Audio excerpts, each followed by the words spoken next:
I denied my in-laws' only request for the wedding and now it's ruining our relationship with them. I need some advice on this situation from an unbiased source. Me 23 female and my fiancé 27 male are getting married in December. We got engaged in April and I pretty much did all the planning myself with the help of my mom in the first few weeks. From the very beginning my fiancé and I had a plan laid out for the bridal party.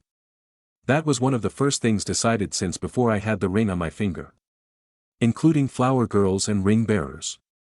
We decided that the flower girl would be my sister who's also my matron of honor's baby who will be pushed in a stroller down the aisle by my 10F cousin who would be considered a junior bridesmaid. For the ring bearers my fiancé really wanted to include his best friend's son. For context his friend has not had custody of his child for most of his life-long story and it could be a little difficult to arrange his attendance. He will be around a year and a half at the time of the wedding. As a result we decided that we would also have my 2 cousins 5 male and 7 male, the brothers of the junior bridesmaid be ring bearers as well. This way it's no pressure on the friend and everything will go smoothly whether his child can come or not. The older boys will help the younger boy walk down the aisle holding his hands. We decided on these specific children because they are closely related close to us and are the right age. Shortly after the engagement, I asked my sister and my cousin the moms of the children if their kids could be in the wedding and gave details of what they should wear etc. The kids and parents both were so excited. This was great and everything was going according to plan until a few weeks ago when my mother-in-law asked us if we would consider adding another flower girl. For context, my fiancé's brother best man 24 male lives across the country from us and has recently told us around 4 months ago that he has a new girlfriend 21 female. This girlfriend has a child from a previous relationship female 10 months. They have now known each other about 7 or 8 months.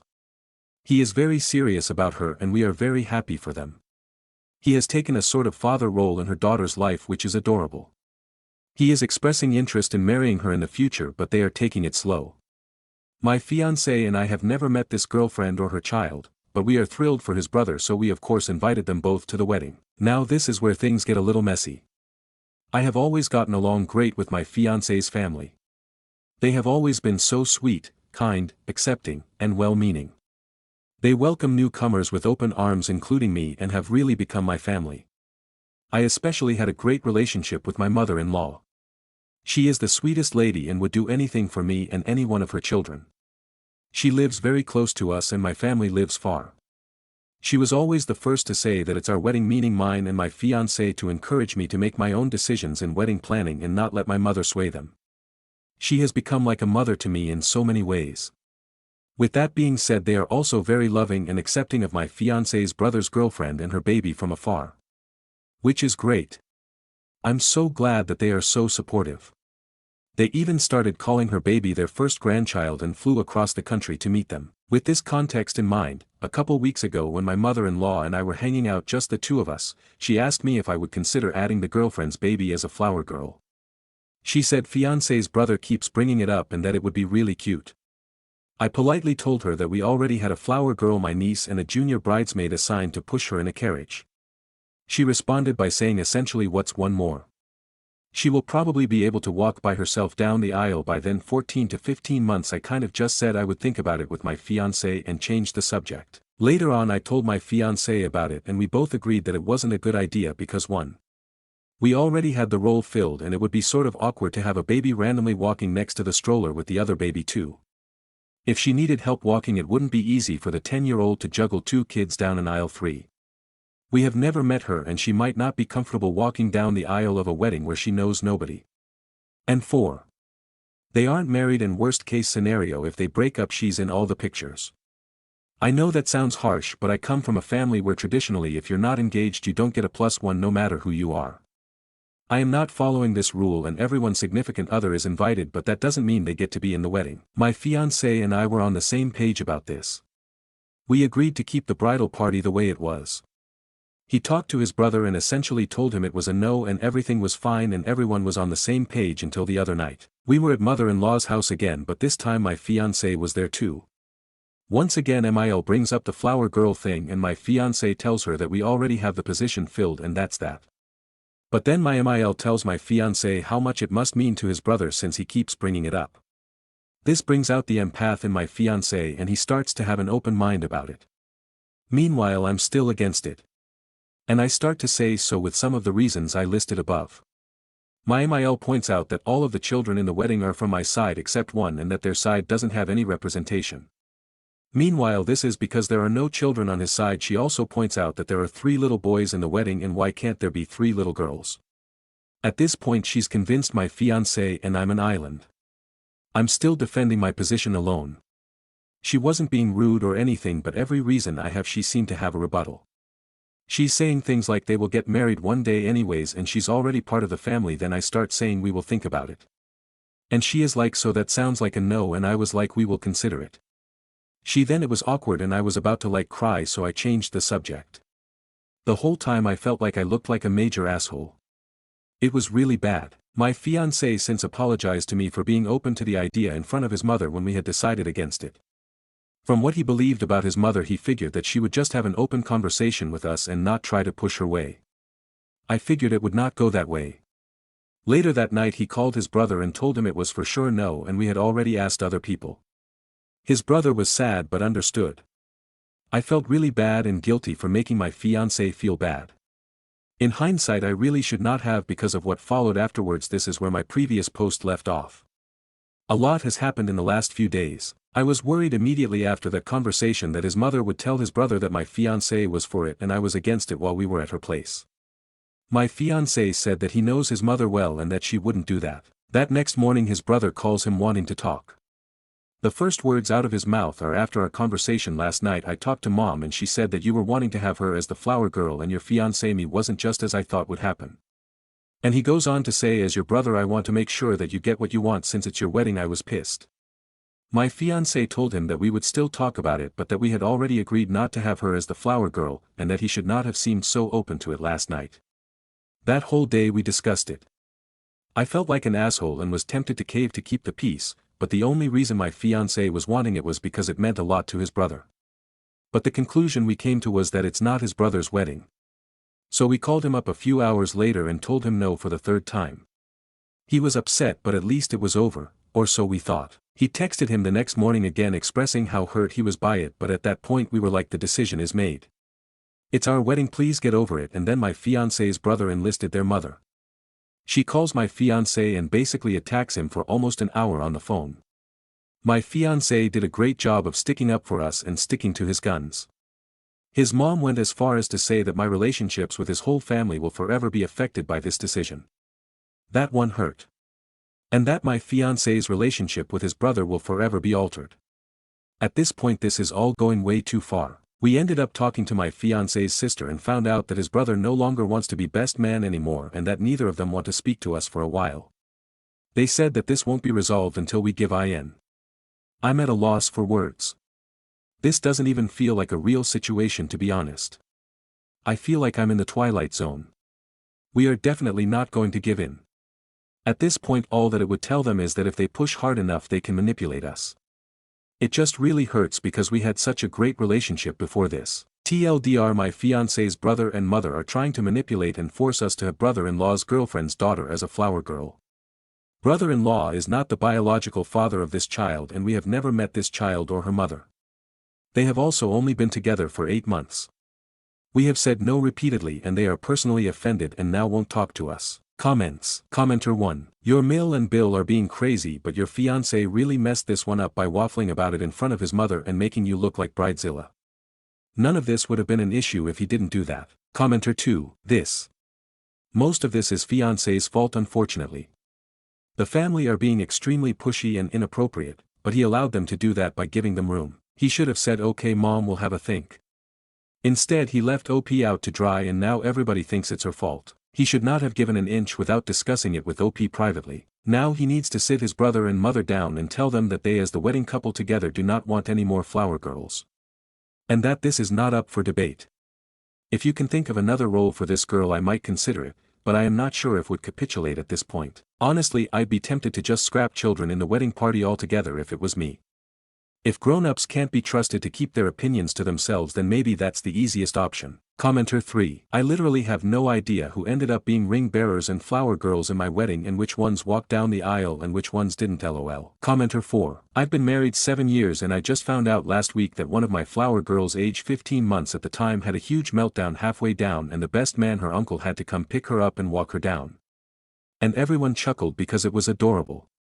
It didn't matter. Update. Thank you for those of you that gave great advice and were trying to help the situation. Your insight really opened our eyes, mine and my fiancé.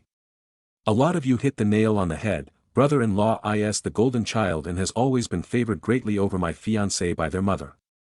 Bil is the youngest and his mother has been coddling him his whole life. My fiancé is the oldest and tends to be the peacemaker sacrificed. A lot of you also called out the triangulation manipulation. I told my fiancé this and he said that his younger brother often would rope his mom into their arguments, get her to take his side, and get my fiancé in trouble no matter how ridiculous or wrong brother was being. He mastered the art of triangulation manipulation from a young age. My fiancé would just take it and apologize to keep the peace. For those of you who said it's ridiculous to have a child we have never met and are not related to and have not even met her mother as such an important part of our wedding party, thank you. I was feeling like the crazy one for thinking this. Also info, I was being gracious when I said they have been together 8 months. They have known each other 8 months and only been dating officially for 4 months. The wedding is further away than the length of their whole relationship.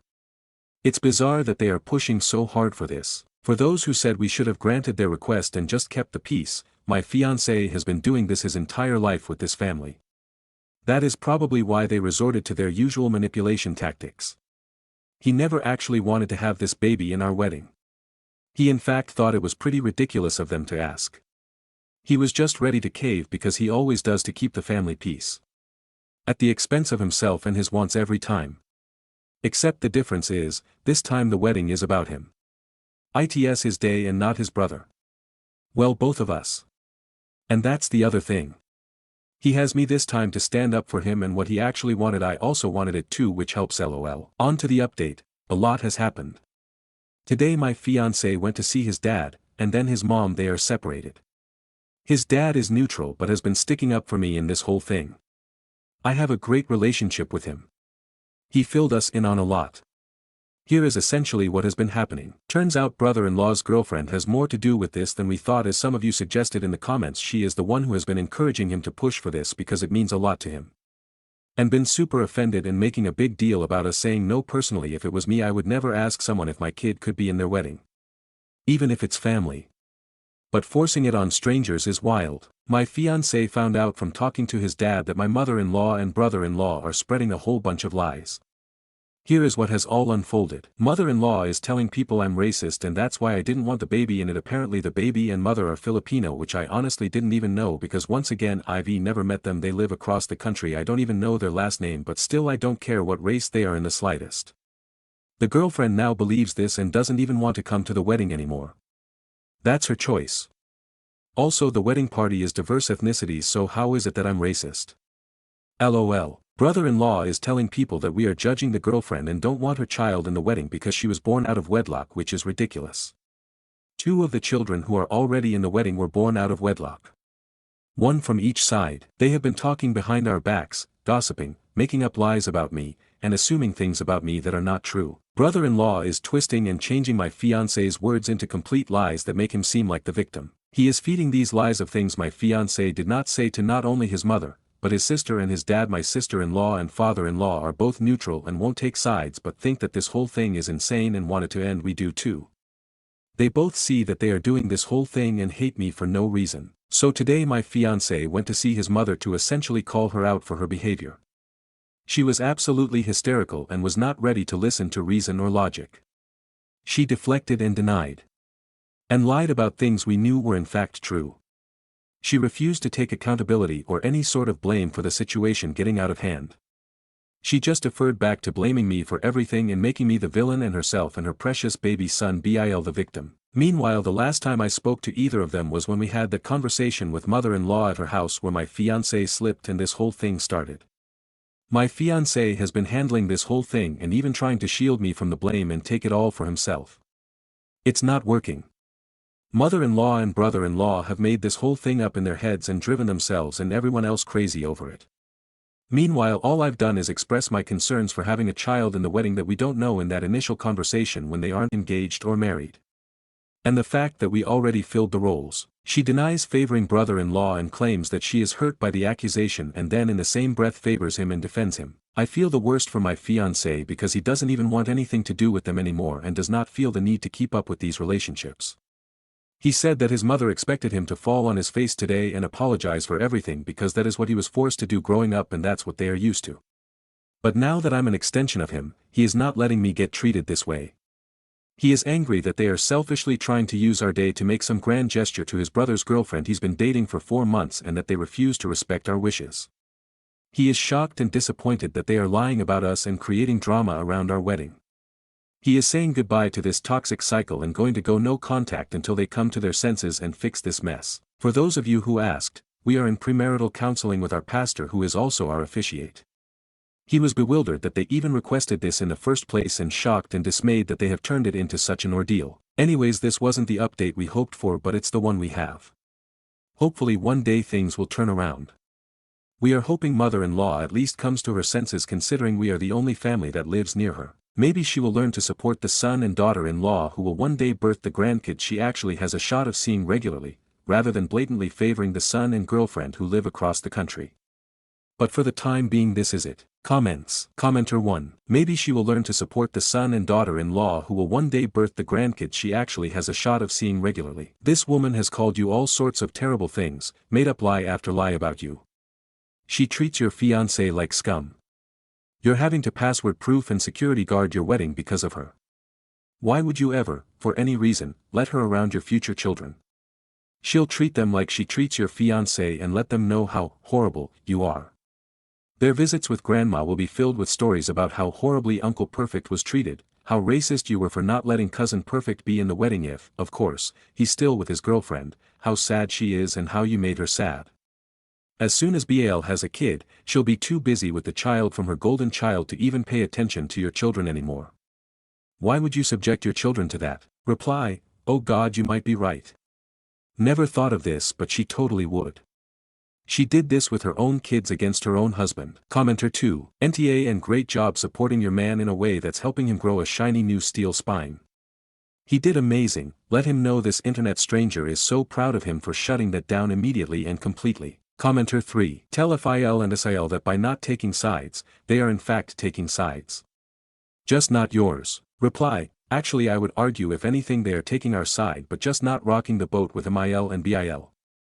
They both said their piece defending us and when MIL and BAL rebutted with a ridiculous argument, they just changed the subject and avoid the wedding topic altogether.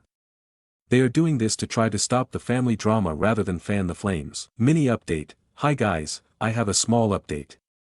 I decided to just be the bigger person and try to dissolve some of the tension myself.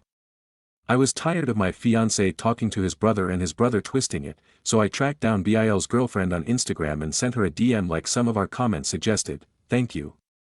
I cut out the middlemen literally LOL. I sent her a very nice message telling her how excited we are to meet her and her daughter, explained from my point of view in detail everything that went into the original decision of the flower girl and cleared up all of the miscommunications her boyfriend's assumptions and twists of my fiancé's words, but I didn't say that LOL. Surprisingly she was very kind and appreciative. Her message back was very mature, gracious, and understanding. Me and her are 100% good and she and her baby are very excited to come to the wedding. Honestly, it could not have gone better. Now for what everyone is wondering about, we are still low contact with mother-in-law and brother-in-law. My fiancé is not ready to talk to either of them. Brother-in-law has not tried to reach out. That night, after mother-in-law had that horrible conversation with my fiancé, she found out that sister-in-law was coming to my first dress fitting the next day and she wasn't invited. She asked sister-in-law to call us and ask if she could come to it. We told her there would be others I wouldn't really be able to enjoy the day with all the tension. The next day I had a great time with sister-in-law and did not mention the situation even once because I knew she was forced to hear about it from both her mom and my fiancé. Mother-in-law reached out to both me and my fiancé and asked to talk to both of us in person and proposed a few dates. My fiancé told her that he was not ready to talk to her yet after how their conversation went the day before. The timing of it tells me that she definitely sees that if she doesn't make this right, she will be left out of all the wedding stuff. Not only that, but all of the life stuff that we're doing. For example, we just put an offer in on a house. I am holding out hope that our relationship with her will be mended one day soon. I am hoping that his brother also comes around now that we have explained everything to his girlfriend. My fiancé has expressed that they need to apologize before we can move forward. Not too much of an update, but just wanted to keep you guys in the loop. Thanks for reading and following along with this madness. Comments. Commenter 1. If your BAL's girlfriend is that understanding, that relationship will hardly last. Nobody can stand a jerk who's backed up by his mom. Commenter 2. Makes me wonder if it really wasn't the GF pushing for this after all, but BAL himself. He's shown that he'll lie and twist things as easily and readily as MIL, so maybe he threw his GF under the bus and blamed her when really he was throwing a golden child-sized tantrum. BC His brother is finally getting some attention, because it's his wedding day and for once it's not about BIL. Commenter 3. I am guessing this is off your hands now. MIL has to fix the mess with her son, not you, no. Anyways, good update. I hope it all resolves without any more drama. Reply. He is insisting she apologizes to me before talking to her as well. Because she spread so many lies of me. But yes, waiting for him to deal it when he wants to. Commenter 4. I'm so glad your fiancé has your back in this. You are both needing an apology from Mill before the relationship can begin to mend. Good luck and keep us posted. Smiling face with hearts. Update. Brother-in-law's girlfriend broke up with him. I don't know all the details, but BL told my sister-in-law, who told my fiancé this morning. Apparently she said she couldn't deal with the toxicity and drama of his family. Trust me girl, I get that, but my fiancé is super upset because he thinks that she means US. As in me and him. I said after our messages the other day she probably means mother-in-law, but my fiancé is convinced that from her perspective, he and I are the toxic ones creating drama. That's debatable, I guess. Either way, he feels super guilty and now just wants to fix everything with his family. I'm convinced that if anything my text to her showed her how crazy he made this whole situation, and it probably illuminated some of his issues. I think he probably tries to manipulate her too, but it's hard to say. I don't know her or their relationship. At this point I'm speculating, but I'm sure that there were other issues with them. Nobody breaks up with someone they truly are in love with just because of their family. There has to be something else. Let me update you on mother-in-law. Mother-in-law called my fiancé the other day before the breakup and stuff, which we all just found out about this morning, and told him maybe it's good this all happened. Now you're going to therapy to work on yourself, and my mother is being super supportive. We did not appreciate that. Felt super condescending tbh. But anyways, he called her this morning after all of this and she said she was trying to see us so that she could apologize to us. I will definitely hear her out and accept her apology. I will move on from this, but always watch my back. Things can be cordial again though. I'll keep you guys updated as things progress. Comments. Commenter 1. Based on your posts, it would seem the GF ended the relationship over the BIL drama, but I am sure MIL will twist it. Stand your ground. If your fiancé doesn't stand with you, that is a huge red flag. Commenter 2. Yup. Ex-girl had been around for 4 months. She was most likely like, why the fuck is it so important that my daughter is a part of this wedding? I'm just a new girlfriend. Commenter 3. Nobody breaks up with someone they are truly in love with just because of their family. Oh my sweet, summer child. Commenter 4. Yeah, my wife once told me that if she had realized ahead of time just what kind of shitty pit of vipers my family was, she never would have married me. She also gave me a solid ultimatum that if I ever forced her to go to dinner with my family after she decided she was done, she'd be done with me as well. And I don't blame her at all. My family absolutely sucks. Best thing my mom did for me was die because it got me a week off work. Commenter 5. Why do you maintain contact? Commenter 6. I did a shit job explaining myself there, didn't I? Okay, short version. After my wife married me, she realized how much my family sucked. I was oblivious, since I grew up in that toxic hell pit. She helped me realize that my family sucked, one painful step at a time. Not too long after she stopped being willing to tolerate family meals with them, it wasn't a insert last name a family meal until there was blood in the water, sometimes literally, I started to realize that I dreaded going over. So, I calmly told my dad I was done, and distanced myself. Went full NC. Haven't been happier. Mom died while I was NC, so I took advantage of that to get my bereavement. Which I actually did utilize to properly address the loss of a parent. Mostly mourned who I wished my mother was, and that I never truly had a good discussion with her to bury the hatchet in her throat. So yeah, I don't have any contact with anyone in my toxic family. Not anymore. And yeah, that's the extremely abbreviated version. The full-length one is several very stupid novels long. Or one melodramatic telenovela. Stories number 2. A friend, who was a traveling nurse, asked if she could come stay with us for 3 months, with lots of extras. My wife and I used to live in Hawaii and had a house on the Big Island. One day, I got a call from a friend, Lana, who used to live on Oahu, but then moved to San Diego. She called me saying that she was now a traveling nurse and had to make a decision ASAP about whether to take a job on the Big Island or on the East Coast. She needed to make a decision within 30 minutes and it was for 3 months and wanted to know if she could stay with us and pay rent for that time. I asked my wife and she said, "Fine, it will be good to see Lana again." I called her back and said it would be fine for her to stay with us for that time. Then, she tells me, "Oh, by the way, my boyfriend will be coming with me too. And also, I'll need a car too BC I can't afford to rent a car because I have a $500 month car payment here in CA." That was a bit of a shock given we had agreed to her staying with us alone, and now there would be 2 of them. She also asked if we drank coffee, and we did, so she told us she made a 12-cup pot every day. She ended up going through all our coffee in about a week after she arrived and Kona coffee was $18 pound. So Lana and her BF arrived and he seemed nice and grateful. Then, a new wrinkle was that since she would be doing a 12-hour shift, so her BF would have to drive her to work and then get her afterwards, making 2 trips each day. I figured out that it was 60 miles one way from our home to the hospital she worked at, which meant 120 miles RT and 240 miles each day with 2 trips down there. She'd be putting at least 960 a week on our car. Then, she added that her BF would go fishing during her shift and stay in town, but then also wanted to know where we could get some pot because her BF liked to smoke pot while he went fishing. That was too much to ask, knowing that her BF would take our car, drive it around town and be stoned part of the time. We started arguing about it and after about a week, she found another place to rent, closer to work, and I said that giving her a free car to drive around in was too much to ask. She finally agreed to rent her own car and went NC with us, and we called her about when she would return our car. She also complained that the Honda Accord we loaned her did not have the AC working. Well, she eventually returned the car but never informed us when. Just a final text message that, "It's in your driveway." Never paid us a penny for her first week stay in our home. Talk about entitled friends. Update, and, the second day they were in our home, she asked, "What is the nudity policy in your home?" She wanted to prance around nude. Nobody have ever asked that question before, so I did not have a ready answer. LOL. Comments. Commenter 1. The minute she brought up her boyfriend, the answer should have been no.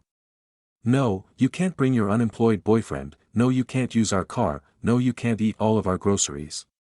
Traveling nurses get paid a buttload of money, so none of this was necessary. I'm sorry, I have to ask, what's wrong with you? Commenter 2. Why didn't you shut her down when you called her back and she gave you additional information that her boyfriend was coming too? They needed a car. Broad hint, she meant yours and she drank up to 12 cups of coffee a day. Sorry Lana. This isn't going to work. You need to find other accommodations and a vehicle. Reply. We tried to extend the aloha spirit to her, but her demands just kept getting more and more outrageous. Stories number 3. Aita for refusing to let my husband's daughter move in with us because she has a history of stealing from me. I 37F have been married to my husband Mark 45M for almost 5 years. He has a daughter, Emily 17F, from a previous relationship. I have no children of my own, though I always wanted them, and Emily lives with her mom across the state. Let's just say Emily and I have never gotten along. I've tried, truly, but from day one, she made it clear she didn't want anything to do with me. She's polite around her dad but cold toward me. I accepted that, gave her space, and tried not to take it personally. Then about 2 years ago, things escalated. She came to stay with us for a week during summer break. During that time, my wedding ring went missing. We later found it in her backpack.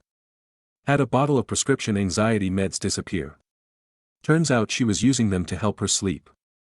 My expensive makeup, skincare, and even underwear mysteriously vanished. When I confronted her gently, and yes, I mean gently, she flat out denied everything and sobbed to Mark that I was accusing her because she's not really my kid. He took her side.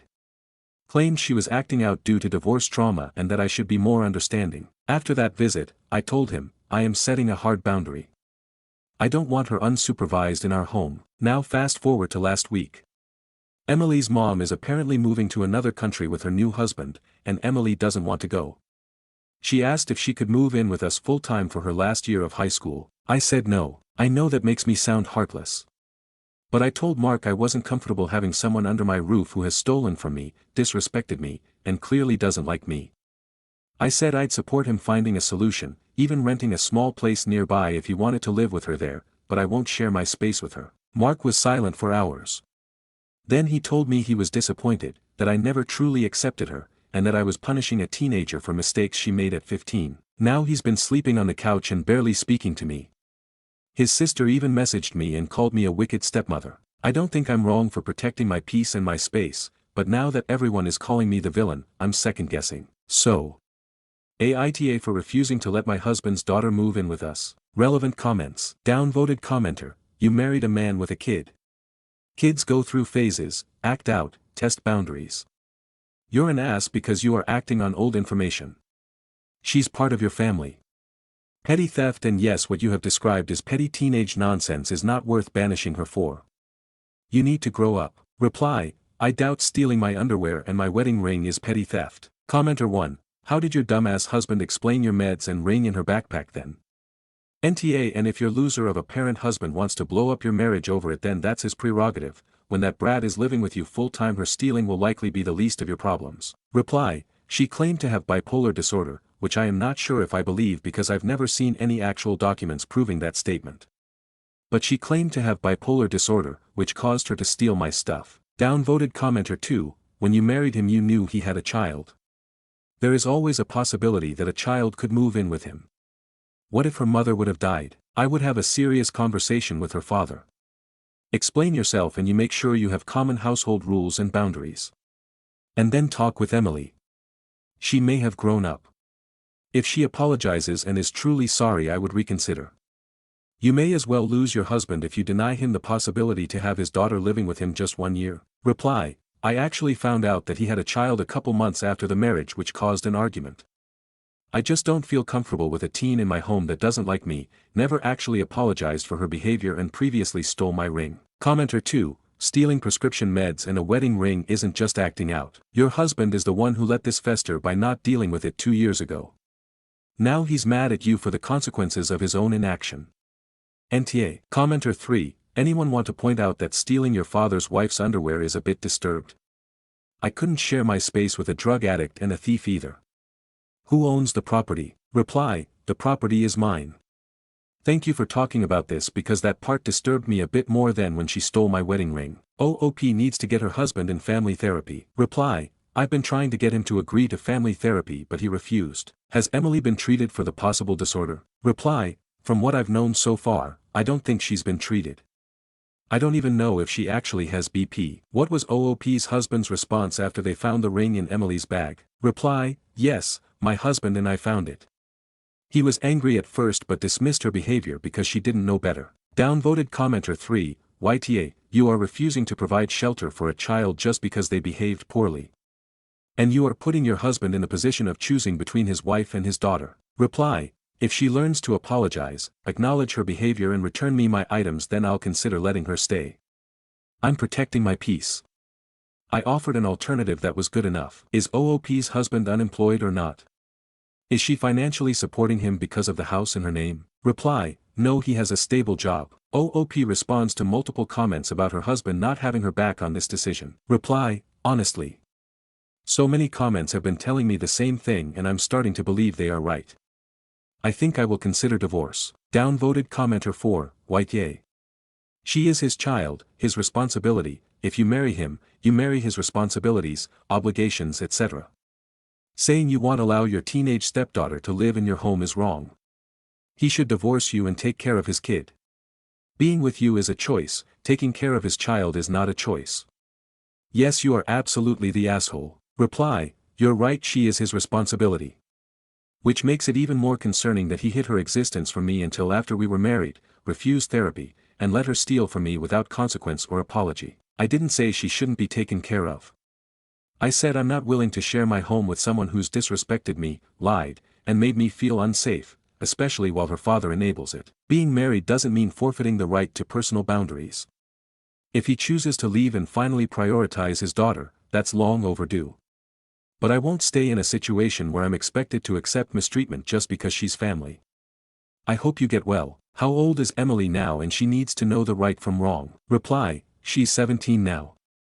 She knows her right from wrong. I'm open to have a relationship, but like I said, until she apologizes and learns from her behavior, and stops excusing it, then we can move on. Update 1. Hi again. I want to thank everyone who commented. Some of you guys had some interesting takes, but I respect them.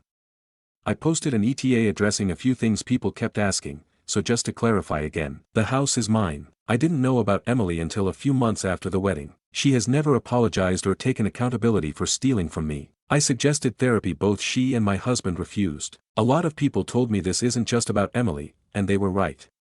This is also about the fact that Mark lied to me about his life. Mark lied to me from the start by hiding his daughter, and when the situation got hard, he chose to ignore it. He let me doubt myself, made excuses for her behavior, and called me selfish when I finally put my foot down. Frankly, I think that this relationship is over.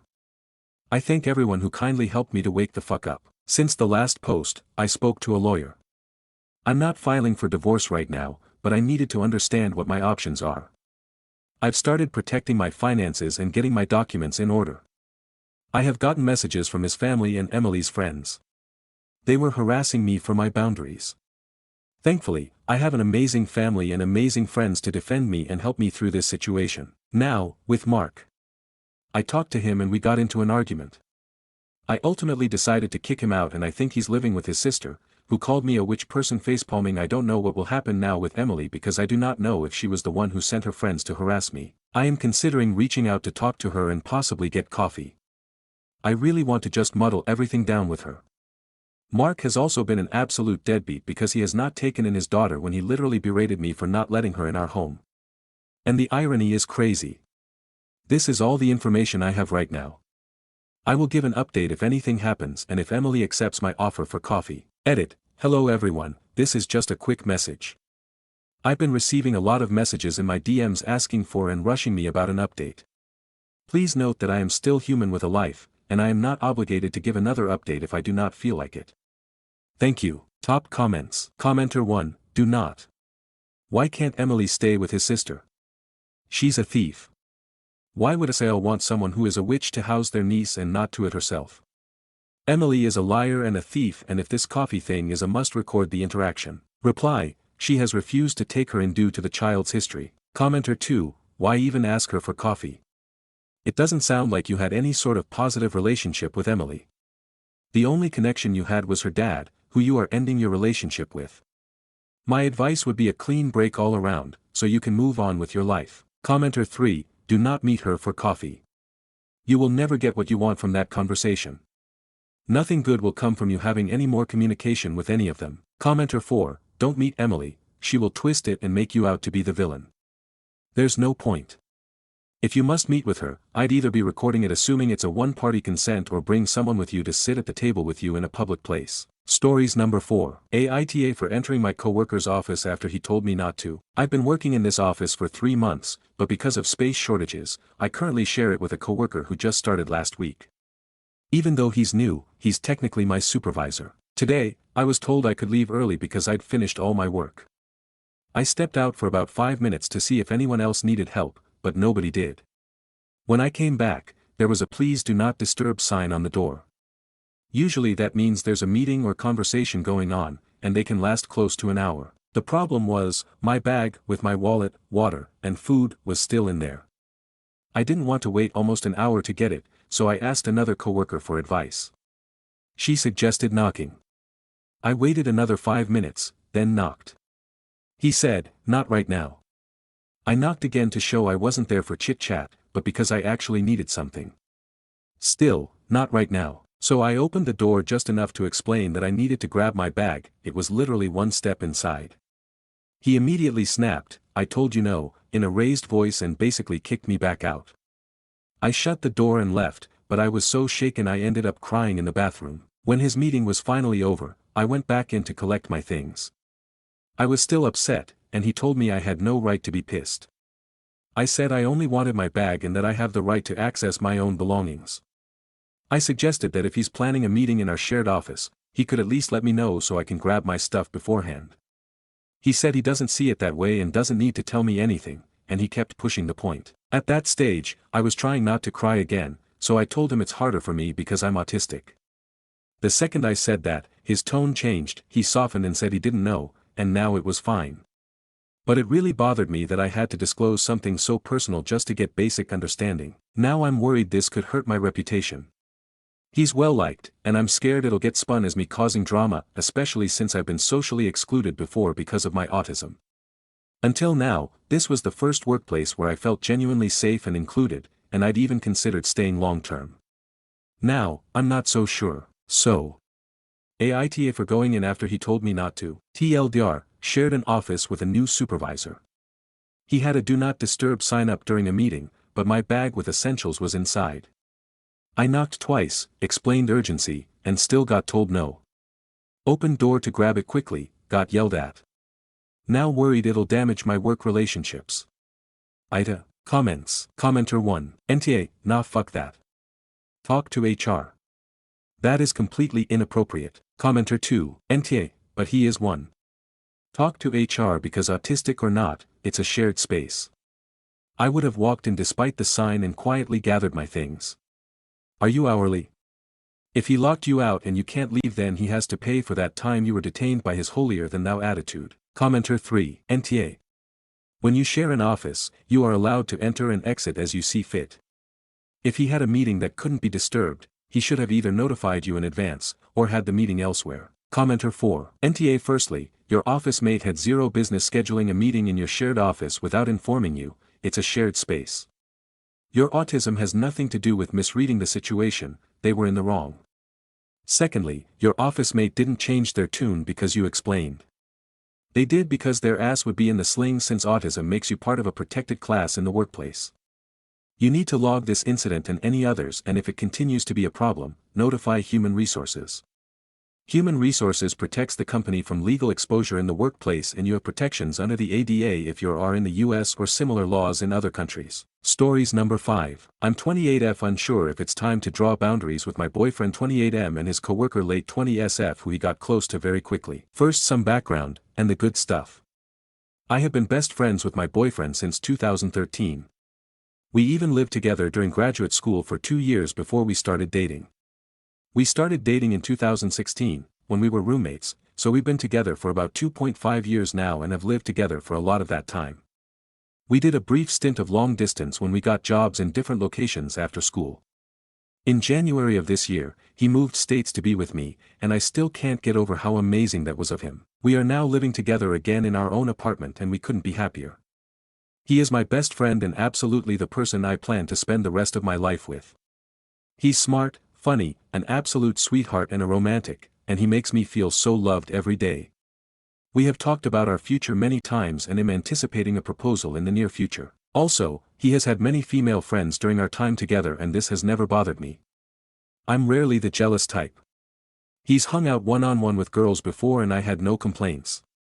There has been one girl I told him I was uncomfortable with, and he stopped hanging out with her, but that was for a lot of reasons and not just because she's a girl. So on to the recent issue.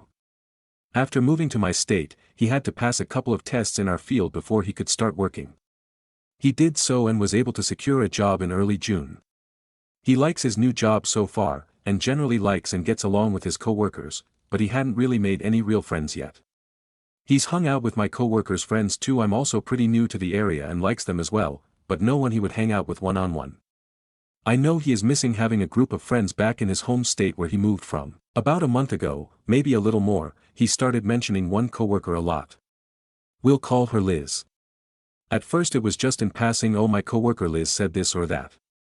It also turns out Liz used to work with an organization that works closely with my organization, so she knows a lot of people that I work with and what's going on with my job and field of work.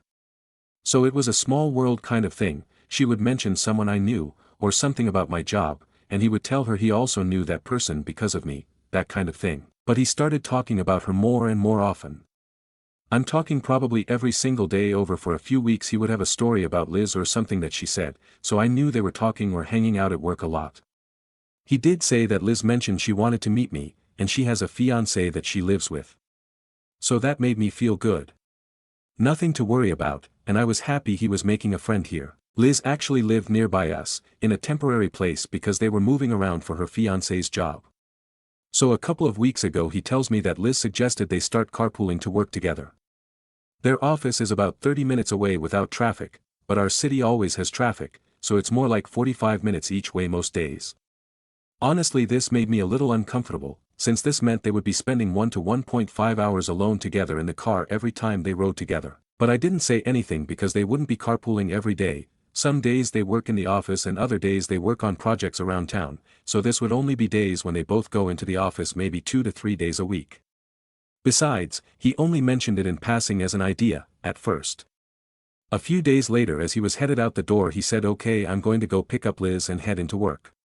I was surprised because he never told me they decided to definitely start carpooling together, but it obviously wasn't a big deal.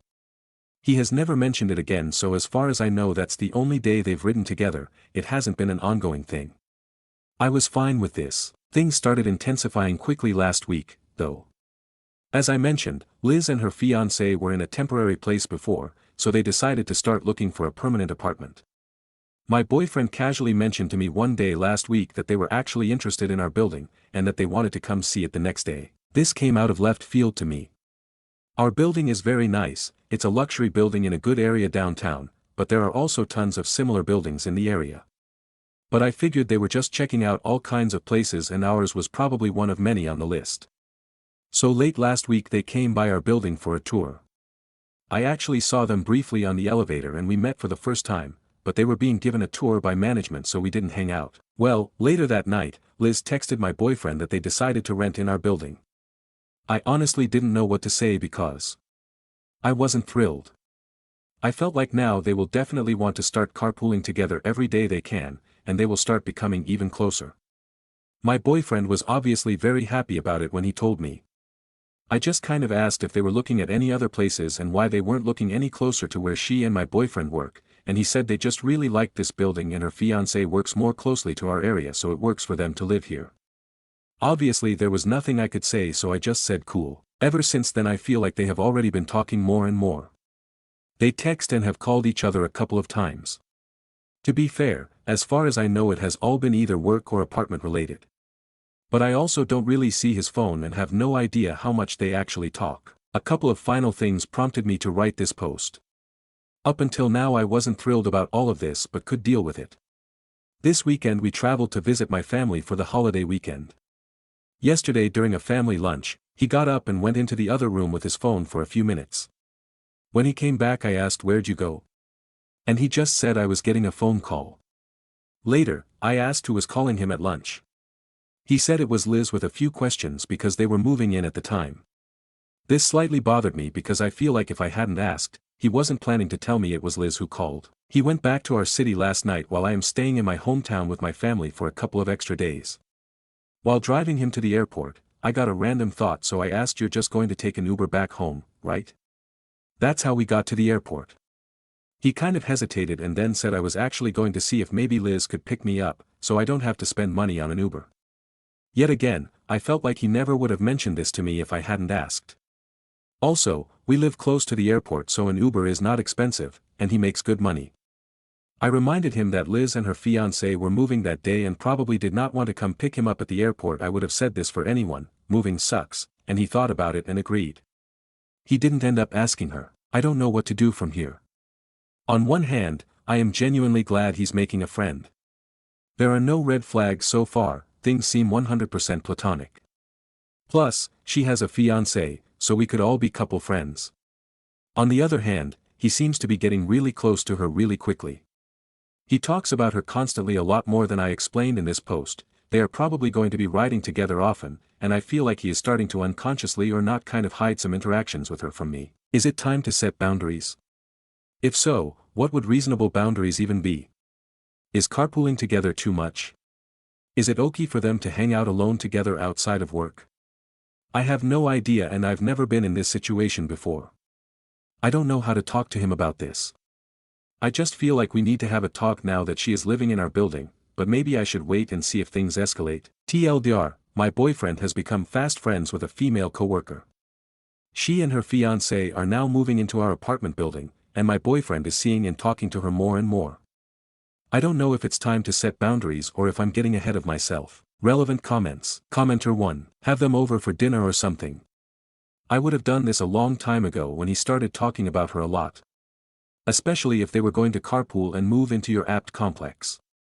Something longer than just saying hi, see what she's like and her fiancé is like. See how everyone interacts with each other. You'll know then for sure. If it's a bad situation, it'll be super weird and obvious.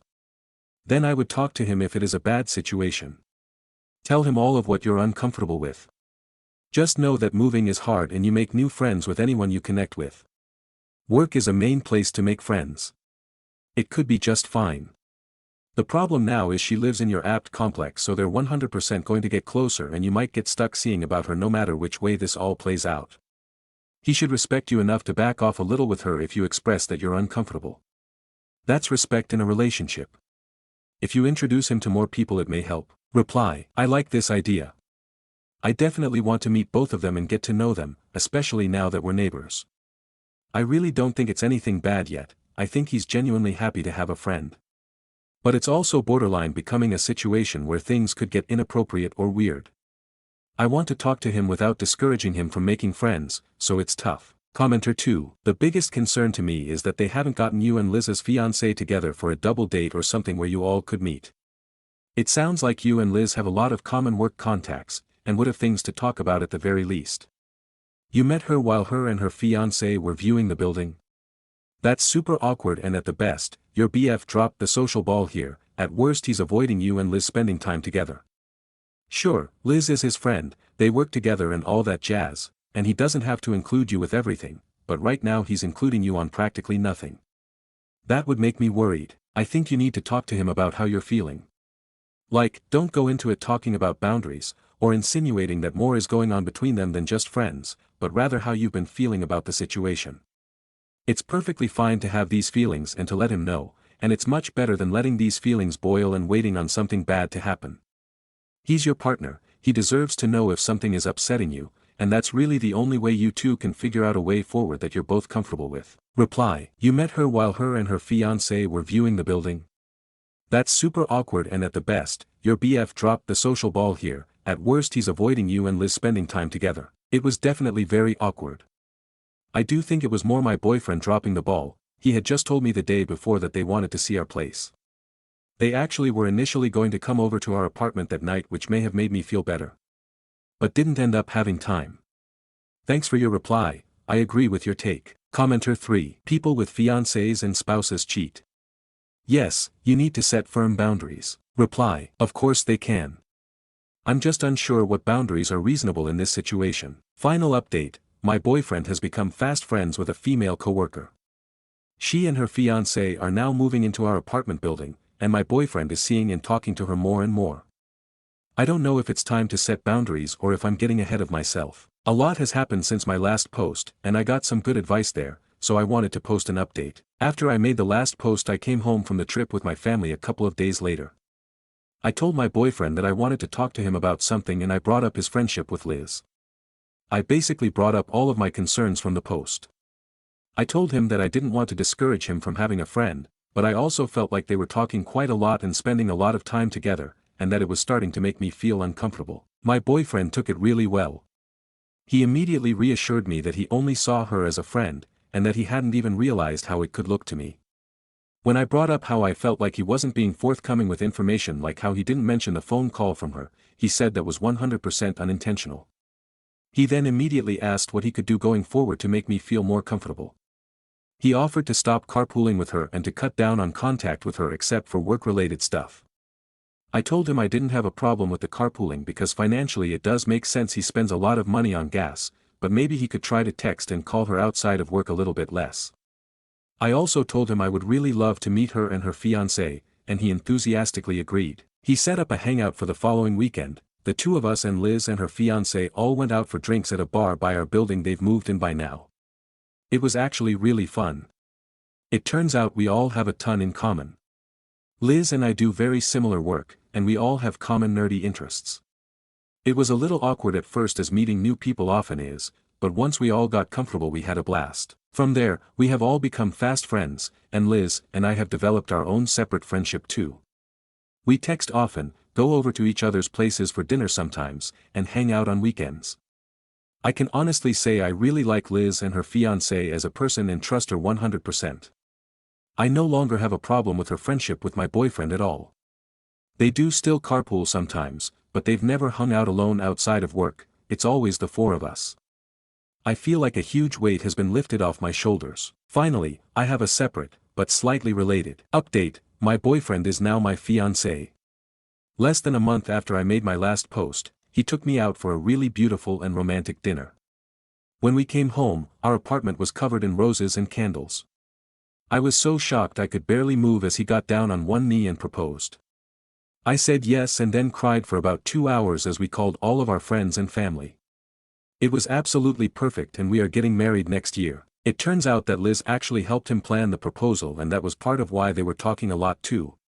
Since she lives in our building now, he had all of the flowers, candles, champagne, and accessories shipped to her and kept at her place until he was ready for them. He even had her hold on to the ring the week before he did it. After he proposed, she came upstairs and took photos for us and cried with us. That was the moment I realized what a great friend she is to both of us. So communication saves the day again. We're all great friends now, and Liz and I have regular girls' nights to plan our weddings together. TLDR, I talked to my boyfriend and he introduced me to Liz and her fiancé right away. We're all great friends now and I'm no longer uncomfortable, but I am engaged. Edit. Wow, wow, wow. I know this is stereotypical, but I never expected my post to blow up like this. I started reading the comments last night and planned to reply to some, but then I got busy, and then this just got out of control.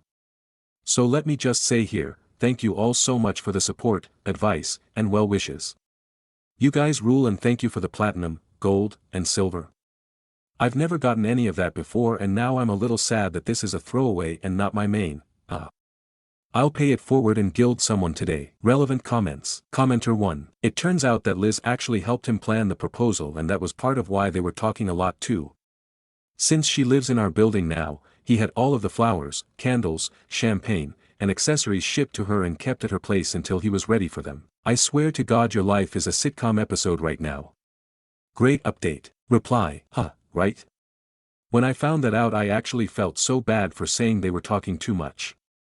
But I'm glad it all worked out in the end. Commenter 2. Aw, this is the kinda stuff I'm here for. I'm so glad the situation was resolved healthily, and congrats on the engagement. Commenter 3. Such a wonderful update, OP. This should be the standard post that shows how your so can have a friendship of the opposite sex and there's nothing going on, because all parties involved are open, upfront and transparent about everything. My husband and I each have opposite gender friends, and this is exactly how we are. We are all open with each other, we all are friends, there's no hiding people or acting odd about it or making excuses or unfriendliness. That's the difference I wish people would see. I'm happy this all worked out for everyone. Commenter 4. Could imagine how bad it would have been if you found out about him sending her flowers and champagne and even a ring to her before speaking to him and sorting this out. LOL. Commenter 5. OMG, OP would have set the building on fire. Commenter 6. Adult conversation. Good communication. Happy ending. Definitely posted in the wrong subreddit. Congrats. Stories number 6. Aita for telling my future MIL she can't move into our house just for a few months after the wedding. So I 28F am getting married to my fiancé 30M in October.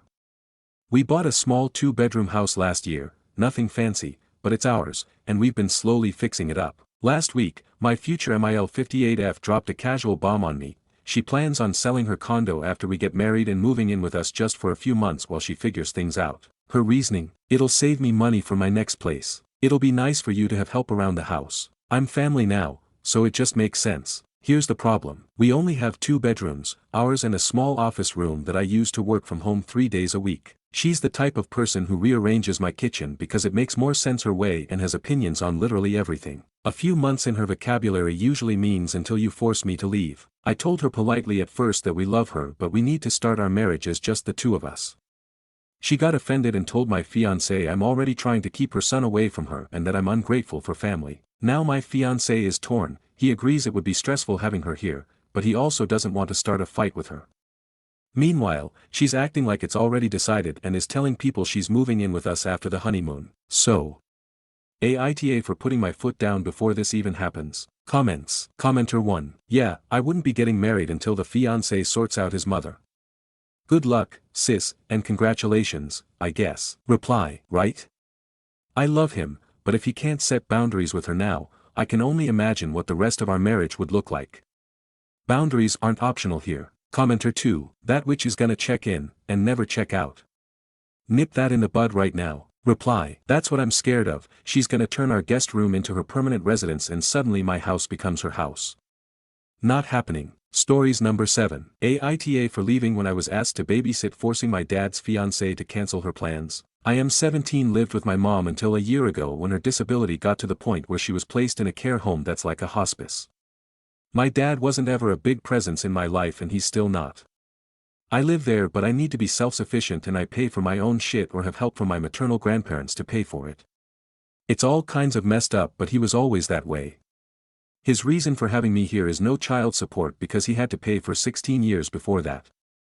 My grandparents even promised they wouldn't ask for child support but he was like no and he was smug about him being my dad and he'd win over them anyway. My dad's engaged to some woman who has a 3-year-old with someone else and a 6-month-old with my dad. I moved in around the same time her and her kid did and she was pregnant then. I don't know much about her and I don't spend time around her or the kids. Last Saturday I had a day off work and I wasn't planning on doing anything when Dad and her said I needed to babysit the kids because they had stuff on. Dad left first and she told me she'd be gone for about 6 hours and she was trying to tell me schedule stuff for the 6-month-old and the 3-year-old but I just said no way and I left the house.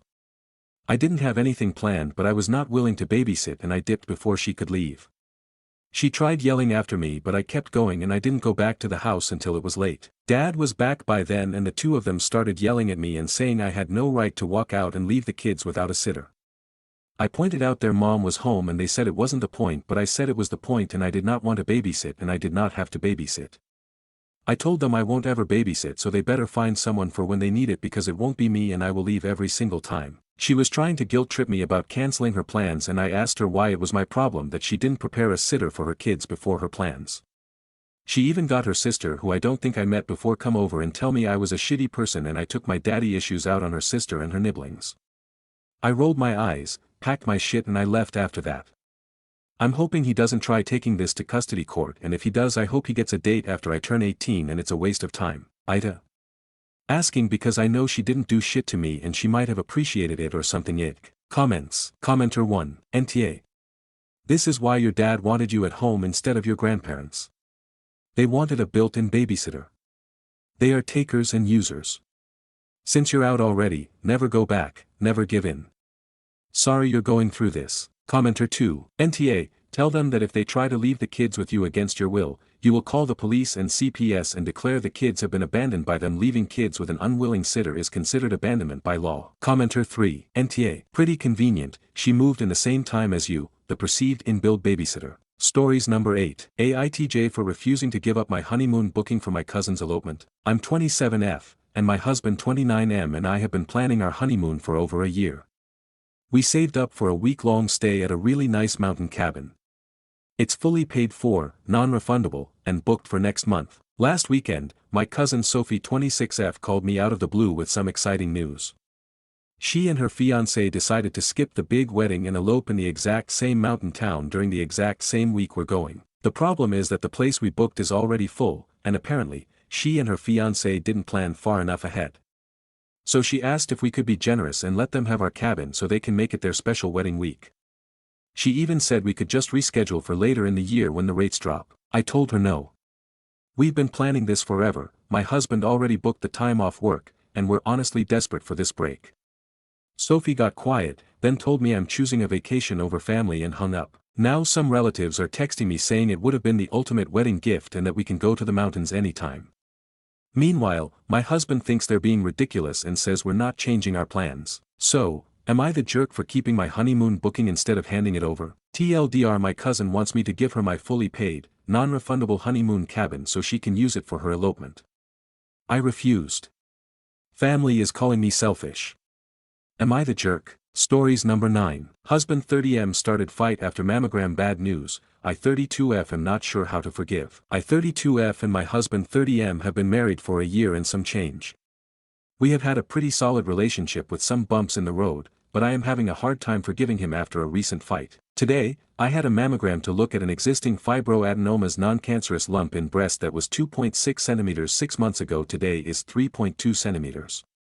My surgeon was already urging me to get it removed because it's larger than 2.5 centimeters, so with the increase I went ahead and scheduled the surgical consultation for next Monday to get a surgery set up to get it removed. My husband called me on his way home and was telling me about how he used the news to get home early.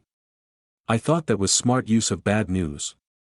Though, given we were on the topic, I decided to talk about the particulars of the surgery. I was saying how they could do it without a scar by cutting through the areola or whatever it's called, nipple area. He cut me off and started laughing at me that was the wrong word and that what I said was part of the lung, and if a surgeon was cutting near there then I shouldn't have them as a surgeon.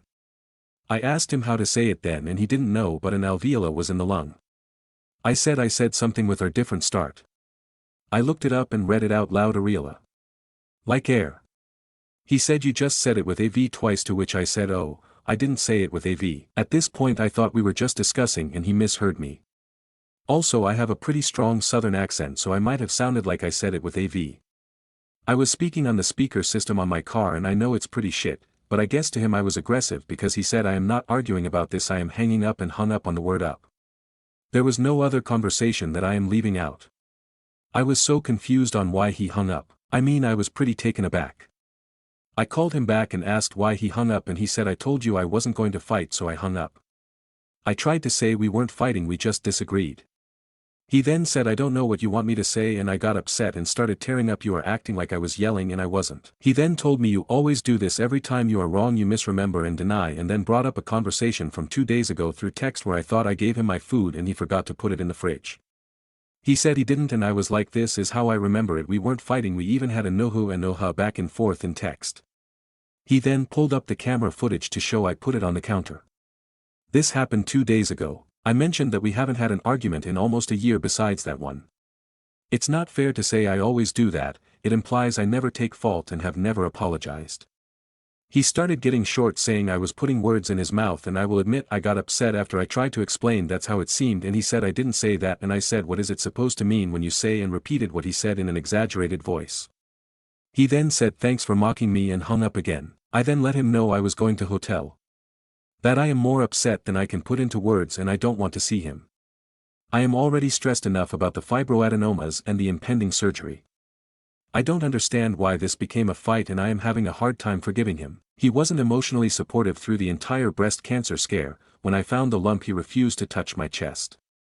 When I had a double biopsy he wasn't there and I went and drove home alone. His co-workers told him to go take me home, but instead of coming to do that he asked if I needed it because he didn't want to leave work, and talked to me while I drove home. It's such a small dumb fight, but I think it broke the camel's back. So him starting a fight when I am telling him the details of the surgery just makes me feel like I will have no support if I ever have something serious happen to me. Like what happens if I get actual cancer?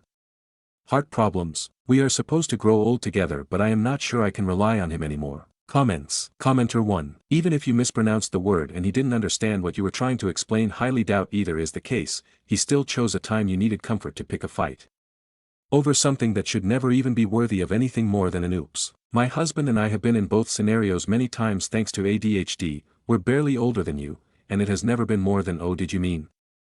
And oh shit, my bad. I don't want to be doom and gloom, but your husband is screaming being that 1 in 4 men who will bail on you as soon as you ever actually get sick. Reply. Thanks for the information.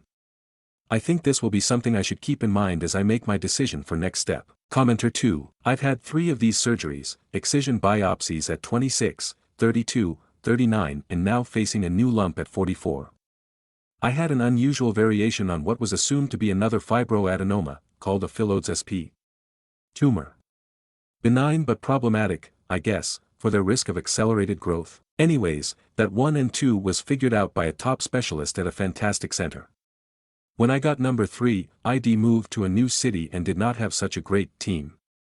I was just assigned to a surgeon who basically scoffed at my prior diagnosis. She thought that was very unlikely, and proceeded as though this was obviously just an average fibroadenoma, with the confidence of a fool. Now a few years on, I've developed a new mass, in the exact same spot.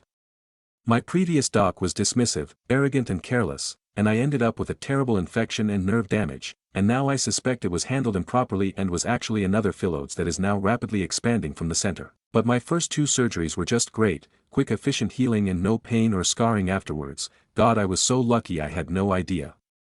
This is not to scare anyone, but to caution all women to trust their gut, do not accept dismissal, and aggressively self-advocate like your life depends on it, someday it might. Also to OP, dump that sack of turds immediately and go lean on whoever you trust, family or friends, for the next phase.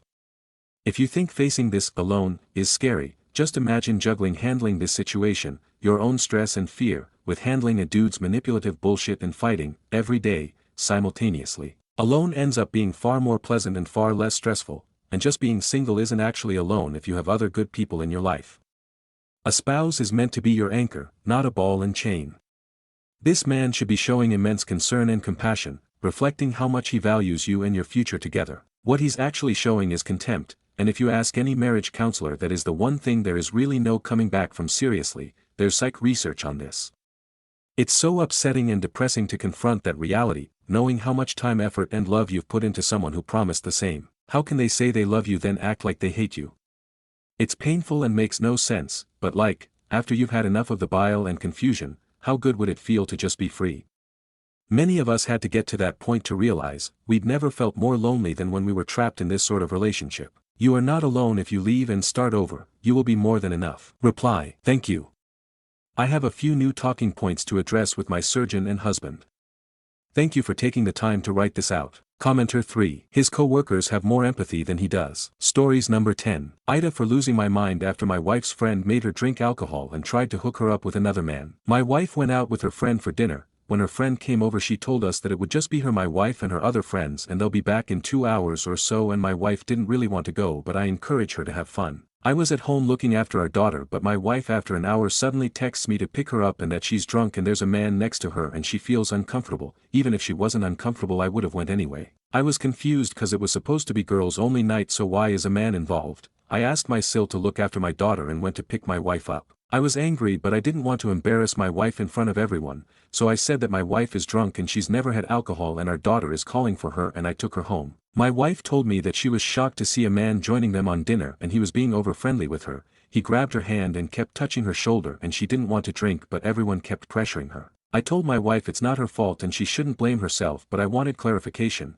I called her friend and asked her as to why would she make my wife drink alcohol and why is a man involved, and we weren't informed. She doubles down and said she doesn't need to inform me and my wife should be able to handle alcohol and she should be okay with being around men. I called her a bit and she's no true friend of my wife and told her to stay away from both of us. I ended up telling everyone, their actual group, about what she did, and most of the women cut her off. And she's as expected pissed, and she said that I didn't need to be so dramatic and she's lost some of her friends because of me, and a few from their group says the same thing. It's so stressful to go back and forth with these people and I just want to cut them out of my life. They are cancer. The good ones can stay friends with my wife and these?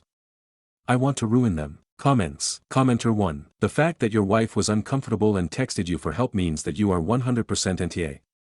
Sounds like our wife just weeded out a shitty friend. Goodbye and good riddance. Reply. My wife was uncomfortable and she made a mistake which she regrets, and I am glad that my wife called me and I can't possibly blame her. A lot of commenters here are calling me controlling and the other half is blaming my wife for not saying no. I know she did, and my wife knows that if she's in distress she can rely on me. She knows that if she's in trouble I will give up everything and help her. Commenter 2. NTA, stop going back and forth with them.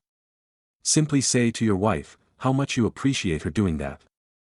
And you are happy with her decision. As for the friend, I would remove her from your life, expecting your wife to do the same. Stories number 11. Me 18F with my husband 20M. He wants me to give up all my birthday presents for vacation and then gives me no say in said vacation. We got married when I was 17, partly because I was pregnant and partly because we were madly in love. Our daughter Candace 1 is the best, cutest, funniest toddler I've ever seen. I may be biased. He dropped out of college to get a full-time job as a line cook, and he's really good at it. I am currently going to college fully covered thanks to my scholarships. He's done irrational things in the past, such as buying a $1,700 new computer and then complaining about having no money. He's disrespected me in the past, by ignoring my opinions at me. But I've never been angrier than I am right now. Reddit, my husband asked me a couple months ago to give up all of my future birthday presents and instead ask for plane tickets to EVO. I was a little miffed, but I understood why he wanted to go as his friend lives in Vegas and was going too. So I said sure. Yesterday, we were talking about the plans and he said that we were bringing Candace with us. I told him that I didn't think it was a good idea, as I've flown with her several times to visit my parents in New England and I know how rough it is. I also told him that it wouldn't be as enjoyable for me if she came, as I am her primary caretaker and I didn't want to spend our vacation doing what I normally do except in Vegas. He got really mad at me, saying that he just wanted his friend and friend's family to meet her. Later, when we were having dinner at my MIL's who I love very much, she asked if Candace was staying with her during our trip. He said no, we're bringing her to meet our friends. I told him that I really didn't want to do that, and MIL said something like won't you have more fun with just the two of you? At which he got upset and said that they really wanted to meet her and that we should shut up. He also had put off changing Candace's diaper before we came to dinner and made his mother do it. Edit. She did not want Candace to suffer just because he didn't want to do it. Those two things combined made me incredibly angry, but I don't know what to do about it. He's done the diaper thing before, but this time it just seemed so incredibly self-centered. Update. Just brought him dinner in the hopes that he'd be in a good mood when it finished so we could talk, and he got mad at me for not having cut the chicken on his salad into small enough pieces. I stood my ground in a way by saying I don't want to pick out all of the chicken and cut it smaller. If I get you a knife would that be okay? And he said what the fuck, I'm busy right now and you can't do this for me? I don't want it anymore, just throw it away. This isn't uncommon but he just seems so mad, and I haven't even tried to talk about it yet. Do you think he feels bad about yesterday or is he just cranky from work? Update 2, he apologized for yelling at me and we sat down and talked. I used some of the lines from the comments and he said that Candace doesn't have to come with us but it would make him a little sad. I then sat down and started immuring on my tablet and he sat next to me, but he got angry again when I scrolled too fast and he couldn't read something over my shoulder. I responded that I was reading it, not him, and he yelled that we were supposed to be spending time together. This is why I usually get steamrolled by him during arguments, because he starts getting mad and swearing at the weirdest thing and I just want him to stop getting upset. But hey, he said that it's okay if Candace stays home, and that's what I came here for. Update 3, wow, this blew up overnight. Okay, let me clarify a couple things I saw mentioned in the comments. Yes, he is like this sometimes, but the rest of the time he is a good husband. He does change some diapers, but has a tendency to push it on someone else if he can, which I don't usually get mad about. It's that he made her sit in the car like that after promising to change her as I had dealt with a particularly nasty blowout that morning. He always apologizes if he yells, I just don't like the yelling in the first place, which I've told him. As to the chicken cutting, he's told me in the past to do that, I just forgot to cut it smaller this time and I think he got mad because he's told me it before. We have been to a marriage counselor, but he said that it didn't really do anything for him and that it wasn't worth the time. I'm talking to my older sister right now, and I've shown her this thread. I might show my MIL, she and I are very close. Update 4, I talked to my sister and a close friend of mine. Both said that they have seen similar things happen while at my house but they didn't think it was appropriate to speak up about it. They also advised me to show this to my MIL, which I will do tonight. My friend has also said that if I need a place to stay, I can stay with her as she has a spare bedroom. I'm talking to both and then MIL to decide what to say to him about all of this, and it's going to end with essentially we will need to work through this together or in individual counseling, or I am going to go live with friend until you've decided. Thanks for the support, everyone. I didn't realize that this kind of behavior wasn't normal, or at least I thought it was balanced out by the good times. I'll update on Friday after I've talked to him. TLDR, husband tells me to ask family for tickets instead of presents, wants to bring daughter just to introduce her to friends while I think I'll spend the whole vacation taking care of her as usual. Also puts off changing baby until he can get his mom to do it instead. How do I get him to change her diapers in his mind? Relevant comments. Commenter 1. Reddit, my husband asked me a couple months ago to give up all of my future birthday presents and instead ask for plane tickets to EVO.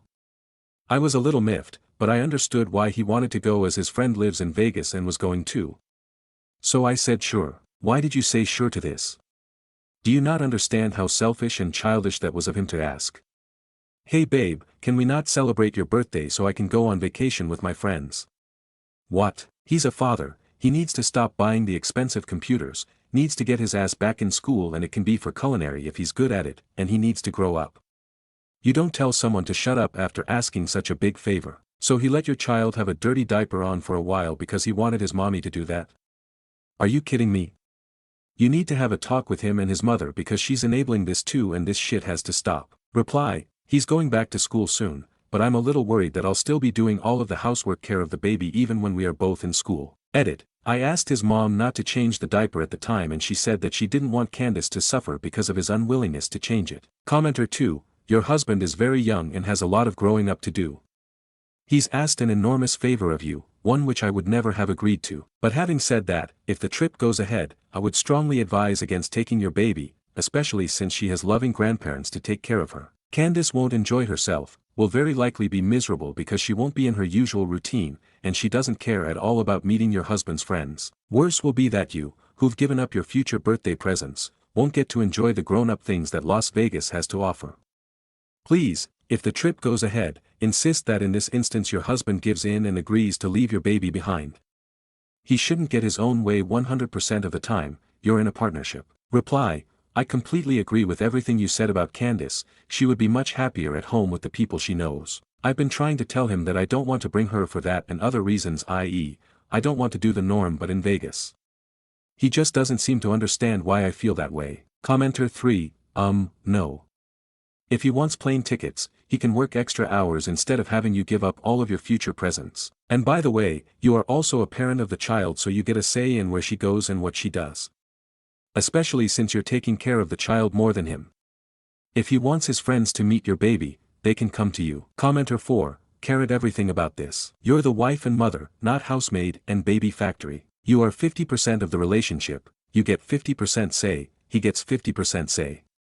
Stop letting him make the decisions. Reply, I feel like a live-in maid sometimes, he just doesn't seem to listen to anything I say. He used to split the chores with me but that stopped a long time ago. Every time I try to give input on big decisions, he's steamrolled over me to the point where I don't think it's worth it to argue. The only time I've changed his mind is when he told me not to visit my parents for a visit that was scheduled 2 months in advance, because he said he would be lonely. And I think he only let me go because my parents bought no refund tickets. I'm not going to be a baby factory, though. I had an IUD put in as soon as possible after giving birth. Update, me 19F with my soon-to-be ex-husband 21M, giving up my birthday presents for vacation. Follow-up. We started marriage counseling, and I began to realize exactly how selfish of a person he is. The therapist asked, what is the biggest problem you're having with your partner? To each of us. His response. Well, I really don't like it when she fact-checks me. It makes me angry because it seems like she doesn't trust me. My response was I do not feel respected. He does not see us as equals and I can't continue being his emotional punching bag. Which was a line from one of the comments, thanks guys. She told him after a month or so of sessions that he needed to seek individual therapy for his emotional instability, because he kept lying and contradicting himself to the therapist. What's the point of going if you pretend everything's fine and dandy? About October I told him that I couldn't continue the relationship. He was getting more and more aggressive and even punched a hole through our wall.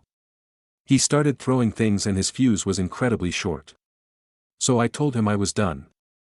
It wasn't healthy for me and it wasn't healthy for our daughter. Skipping ahead a bit to my current situation, I have moved up with my parents. Divorce papers were filed about a month ago now, and luckily he agreed to all of the things we discussed.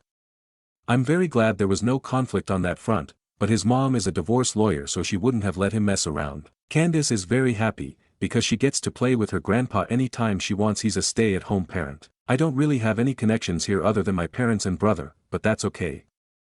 I feel so much happier just being away from him. Now I've just got to find a job. TLDR, I left him, and the divorce is making its way through the courts. Candace and I are quite liking New England, and I'm staying with my parents to build savings. Wish me luck with the job hunt. Relevant comments. Commenter 1, I remember when you posted this. Congratulations on school and you'll do great with the job search. What happened with your MIL? Vegas never fell through. Reply, MIL ended up watching her after all, thank goodness. Oh, and I found a surprising ally in his best friend's wife. She pulled me aside at one point while I was there Vegas and said, does he always act like this? We had a few long talks about relationship problems and she helped give me a big boost in confidence. Commenter 2, oh thank God. I remember you. I'm so glad you stood up for yourself. He's absolutely deplorable. Reply, I really hope that he finds his own way eventually. I think he had a lot of issues that he never bothered to confront. Thank you for the support. Commenter 3, I remember your post, so glad you are out of that situation. Good luck with everything OP, and may you never cut up chicken for an adult male again. Reply, thanks for the laugh, the only person I'll be cutting chicken for from now on is Candace. Commenter 4, I'm glad that you got yourself and your daughter out of that situation. Given that he was throwing things around and punching walls, it's very likely that he would have later become physically abusive, so it's great that you put a stop to things before they escalate further. Good luck on the job hunt. I hope things work out for you. Reply, once he punched the hole, I lost so much more respect for him. As an adult man, to do that just to intimidate your wife? Absolutely unacceptable. Thank you for the well wishes. Commenter 5, I just wanted to say how much I admire your will and tenacity. It takes some people years of abuse before they can't take anymore, and you're so clear about where things could lead and so well informed that you won't let it get there. Your daughter is lucky to have you as a parent. Reply, thank you for that. I think it really helps that my own parents have a wonderful relationship dynamic. Whereas my ex-husband grew up with a dad who cheated on his mom, and generally treated her poorly. His mom just pushed it under the rug until her kids graduated high school. I saw both sides and I decided not to replicate his parents' relationship. OOP on the custody plan for her daughter. Reply, I am the primary custodian. He gets her in the summer and we split the holidays. Monetarily, we had nothing to split. To be honest, the I'm taking the kids approach can actually be good for children in the long run if the other parent is abusive. So that's an interesting generalization you're dropping. Update 2, me 20F with my daughter 2.5F. I'm struggling and considering switching parental roles with my ex-husband 22M. I moved away from my ex 1 year ago today, and he still hasn't finalized the parenting plan proceedings, so I haven't received a cent from him of child support. I'm going down in December to finish it, so that's not the main issue. The main issue is that I'm very, very tired. I work a full-time job up where I live now, live with my parents, and watch my daughter every day when she's awake and I'm not working. Childcare would cost 2/3 of my paycheck, which I can't afford without child support. I love my daughter so much, but I never planned on having kids. I had her because I was scared and a pushover, and I don't necessarily regret that. But I'm so tired. I feel awful even thinking about this, but I'm seriously considering switching roles with her dad and having him become her primary caretaker. I have no issue with paying child support, and I know his mom, a literal angel, will be there to help watch her and make sure she grows up well. I'm so conflicted, because I know that I'm most likely a better parent than her dad. And it sounds horrible to knowingly put her in a position like that. Help. TLDR, very stressed and overwhelmed being a single parent with no child support. Considering switching roles with her less reliable father, feeling awful about it. Relevant comments. OOP on the possibilities of open adoption. Reply, open adoption would not be an option, as her father still has parental rights and would absolutely not give them up. I honestly hadn't considered the career aspect. Doing this really would give me the chance to complete my degree. I already have 2 years under my belt. I appreciate the thought that went into your comment, thank you. Why isn't OOP splitting custody with her ex-husband? Reply, we are, but I moved from the south to the northeast, to be with my parents. And he still lives in the south. So he takes her for 3 weeks or so every couple months. Commenter 1, I wonder if you might consider seeing a therapist. This sounds a little like PPD or a more general form of depression. I also will say, it is okay to not love parenting. It is hard. It's also okay to not be coping and consider your options. Just because you are a mother doesn't mean you have to give up other parts of yourself. Reply, I have been diagnosed with PPD and am currently taking medication for it. Commenter 2, can you enlist help from his mom in finding other childcare solutions? If you two are on good terms, she cares for her grandchild, and her son isn't paying child support, could she kick in some so that you could at least have an occasional babysitter? Could she help you research lower-cost options in your area? Reply, she's not very well off financially, so that isn't really an option. I've been looking at other local options and so has my family. He and his family are not nearby, as mentioned in another comment. His father's family is well off, but they wouldn't send me any financial help, though they would provide for my daughter if her father was the primary caregiver. Commenter 3, my advice would be to hold out until the child support comes through in December and make your decisions then. If the pressure doesn't let up, then start considering your options. But you're very tired and stressed at the moment, so I think if you can just get a little help financially so you can get childcare and some regular breaks from your daughter, you might start feeling better.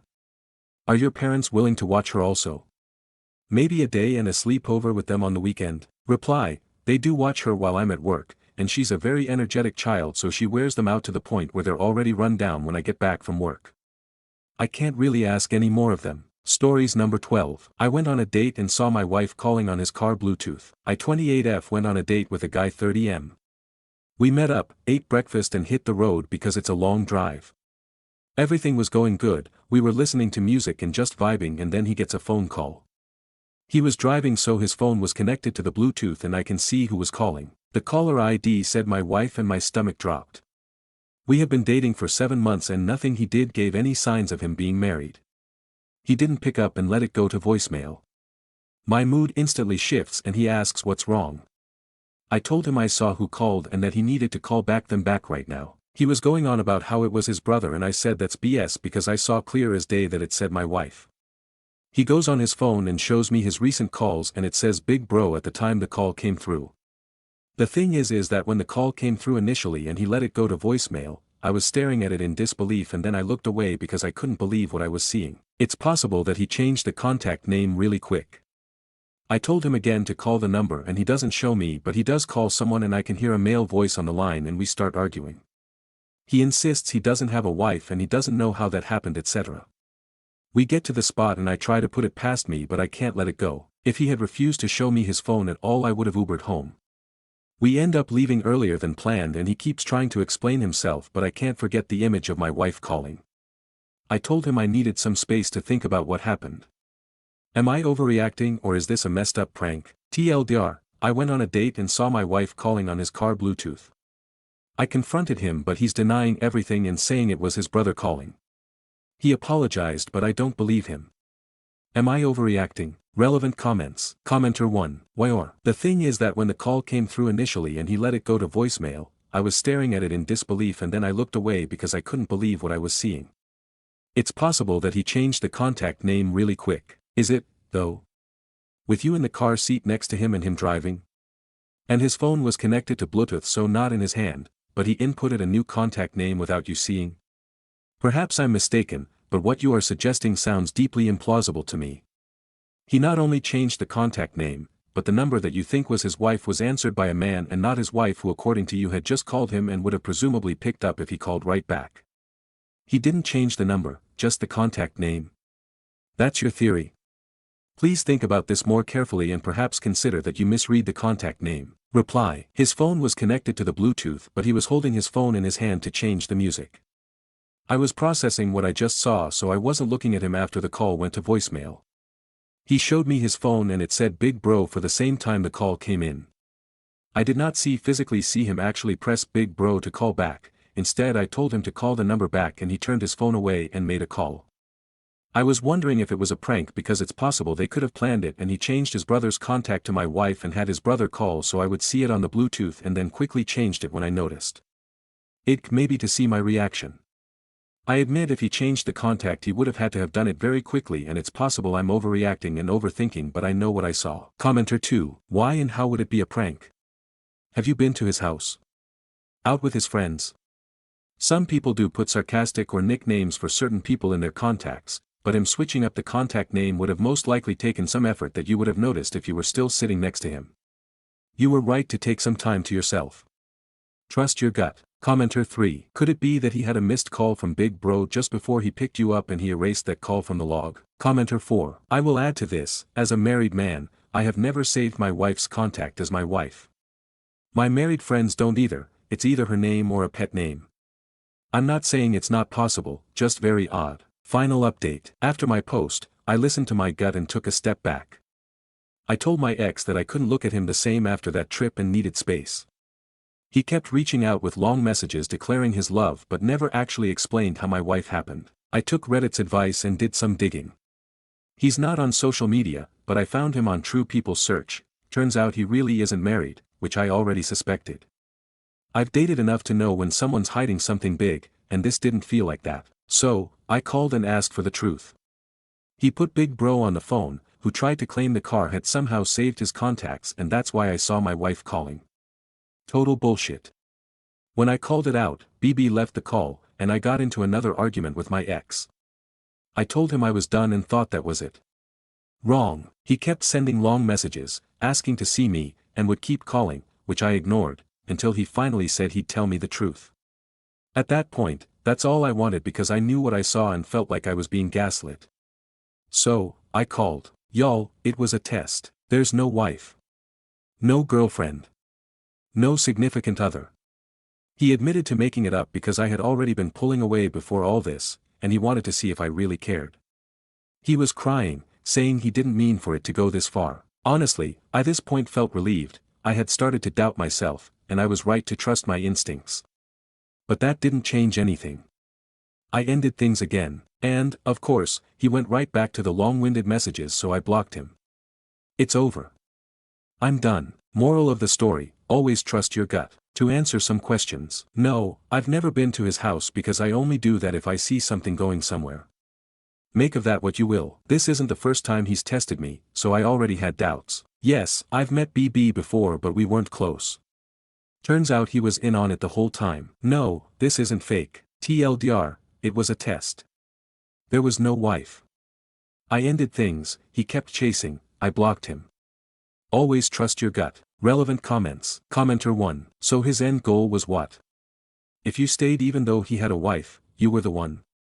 WTF. Reply. I honestly don't know, like who would stay in that situation lol. Maybe he had a girlfriend and got caught, maybe he was priming me for cheating, or maybe he just wanted to get rid of me. No clue. He said it was to see if I cared, as if my reaction would somehow prove my feelings for him. It doesn't make any sense, but it's giving manipulative and toxic, and I'm over it. Commenter 2. Yeah, I don't believe that it was a test either. Now I'm curious what the actual truth is though. Commenter 3. Yup, you did right, he's playing these types of games now, just think what a nightmare things would be with him going forward. Commenter 4. What the fuck was the test? To see if you'd break up with him? Well, he got what he wanted then. Can't believe idiots sit and make up relationship tests. Stories number 13. Aita for correcting my MIL at a family gathering that she didn't recommend my daughter's name. It was my favorite name. I've been married to my husband for almost 2 years and our daughter is 11 months old.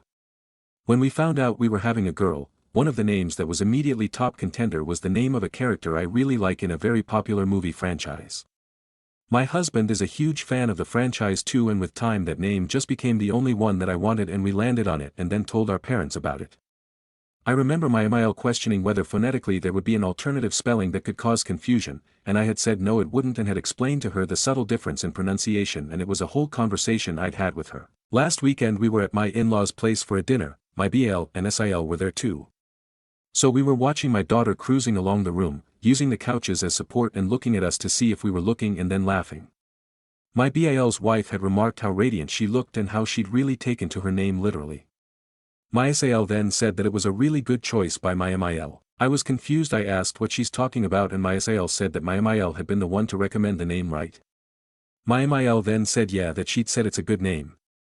I was literally stunned for a second and then made it clear that I'd come up with the name, how I'd known of it, and that my husband also knew of that character, and that we were dead set on the name. There were no recommendations to be had. I asked my husband to corroborate the story, which he did, uncomfortably. My MIL said names are a collective family effort, and everyone pitched in, but I still said this name was one that was very dear to me and it was one I'd come up with. Maybe I shouldn't have pushed on that a second time.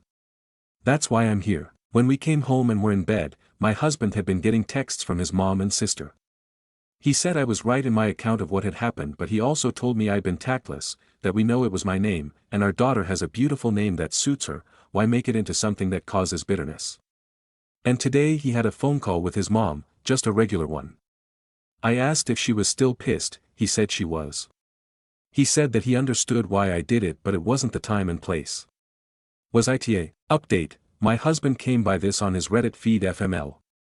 He wants to let us all know he never said I was an AH. Comments. Commenter 1. He said that he understood why I did it but it wasn't the time and place. Did he happen to share with you when would have been a better time to correct your mother-in-law's revisionist history and why he didn't have a word with her and correct her himself? Big fat, NTA. Reply. No, he didn't say it but he said it shouldn't have been clarified in front of an audience, so I'm assuming he meant when it was just me with MIL. And if she'd said this when we've had moments where it's just the two of us, I would have corrected her then. I didn't enjoy saying it in front of others, it's just that's when it was brought up. Reply commenter 1. Baloney. When someone makes an incorrect assertion, it needs to be cleared up immediately. Obviously she'd been pushing the narrative, or your sister-in-law would have never brought it up to begin with it. Buy your husband some spray starch for his spine, he needs it. Commenter 2. She's pissed that she got called out on a stupid lie. Easy solution to that is she shouldn't have lied. NTA. Reply. Thank you. And while I didn't bring it up at the time because I didn't recall in the moment, I literally have texts of me sending her a link about how that name is in the top 20, that it's not a totally out there name. Stories number 14. Aita for wanting to cancel my wedding after my fiancé accidentally sold my late dad's guitar. When I was 14, my dad passed away suddenly. The only thing I kept of his was his old Fender guitar. It wasn't worth much money, but to me, it was priceless. He taught me to play on it, and every time I touched those strings, it felt like he was still here. I told everyone in my life, especially my fiancé, that this guitar was off limits. Fast forward to last weekend. We're getting married in 3 weeks. My fiancé has been on this weird minimalism kick, selling random things on Facebook Marketplace for extra honeymoon cash. I came home from work and noticed my guitar stand was empty. I thought maybe he moved it because we were deep cleaning. Nope. He sold it. When I confronted him, he said he forgot it was sentimental and thought it was just collecting dust. He even bragged that he got $150 for it. I lost it, like, ugly, crying, shaking, couldn't breathe. He kept saying, "Babe, I'll just buy you another one. You can get the same model online." But it's not the same. My dad's fingerprints were literally worn into the fretboard. You can't buy that back. I immediately asked him to message the buyer to get it back. He refused at first because he didn't want to look stupid. I told him I didn't care if he looked like an idiot, go get my guitar. When he finally reached out, the buyer said they'd already gifted it to their teenage son, who absolutely loves it and wouldn't give it back. Since then, my fiancé has been sulking, acting like I'm overreacting and ruining the wedding vibe. He told his mom, who already doesn't like me, and now his whole family is texting me to stop punishing him for an honest mistake. I'm not sure I can marry someone who can be this careless with something I've been crystal clear about for years. It's not about the guitar, it's about the fact that he didn't care enough to remember. Aita for thinking about calling off the wedding. Comments. Commenter 1. Time to go to the police and report the guitar as stolen. Reply. That's actually what I've been debating. I already spoke to the police once, but part of me feels like if I go through with filing an official stolen property report, there's no going back from that, it's the end of the relationship, period. But then again, maybe it should be the end. He knew exactly what that set meant to me, and he took it anyway. If that's not theft, I don't know what is. Commenter 2. Honestly, I wouldn't blame you at all for calling it off. This isn't just about a guitar, it's about the lack of respect, care, and understanding he showed towards something you made crystal clear was precious to you. The fact that he's sulking instead of taking full responsibility says a lot. You deserve a partner who values your feelings and possessions, especially ones tied to such deep memories. NTA. Reply. Thank you, that's exactly how I feel. I've told him countless times over the years how much that guitar meant to me, and it's like it went in one ear and out the other. The fact that his first reaction was to defend himself instead of even trying to make it right is what's really eating at me. If he can dismiss something so personal now, what happens down the line when it's something even bigger? Commenter 3. He knew it was important to you. He didn't care. He thought it will be easier to ask for forgiveness than ask for permission. This man does not respect you. I would end it, but it's up to you. He took something very important to you and is sulking because you are rightfully angry. Is this the type of behavior you want to put up with the rest of your life? Reply. Exactly. That's exactly how it feels. Like he made a calculated decision that my feelings didn't matter as much as whatever story he told himself to justify it. And now, instead of owning it, he's sulking like I'm the one who did something wrong. I keep asking myself that same question, is this the dynamic I want for the rest of my life? Right now, it's leaning toward a hard no. Stories number 15. My 40F husband 42M wants me to sleep with other men. My husband and I have been married for 14 years, but have known each other since I was 7 and he was 9. We were neighbors and his family lived just a few blocks away from mine. We were the best of friends growing up and started dating when I was 13 and he was 15, but broke up when he left for college at 18. During that time, he's had the whole college experience while I focused more on my education and career, so I never really dated anyone. We reconnected when we were 22 and 24 respectively and have been together ever since. Needless to say, he was more than surprised that I was never with anyone in the 7 years we were apart. It just never felt right. Now I know he's been with several women before, but it never really bothered me. I've pretty much indulged every sexual fantasy he's ever had as long as he promised that sex was just for us. I told him that all I wanted was a committed and monogamous relationship with him, and it's been that way since. About a month ago, he dropped a bomb.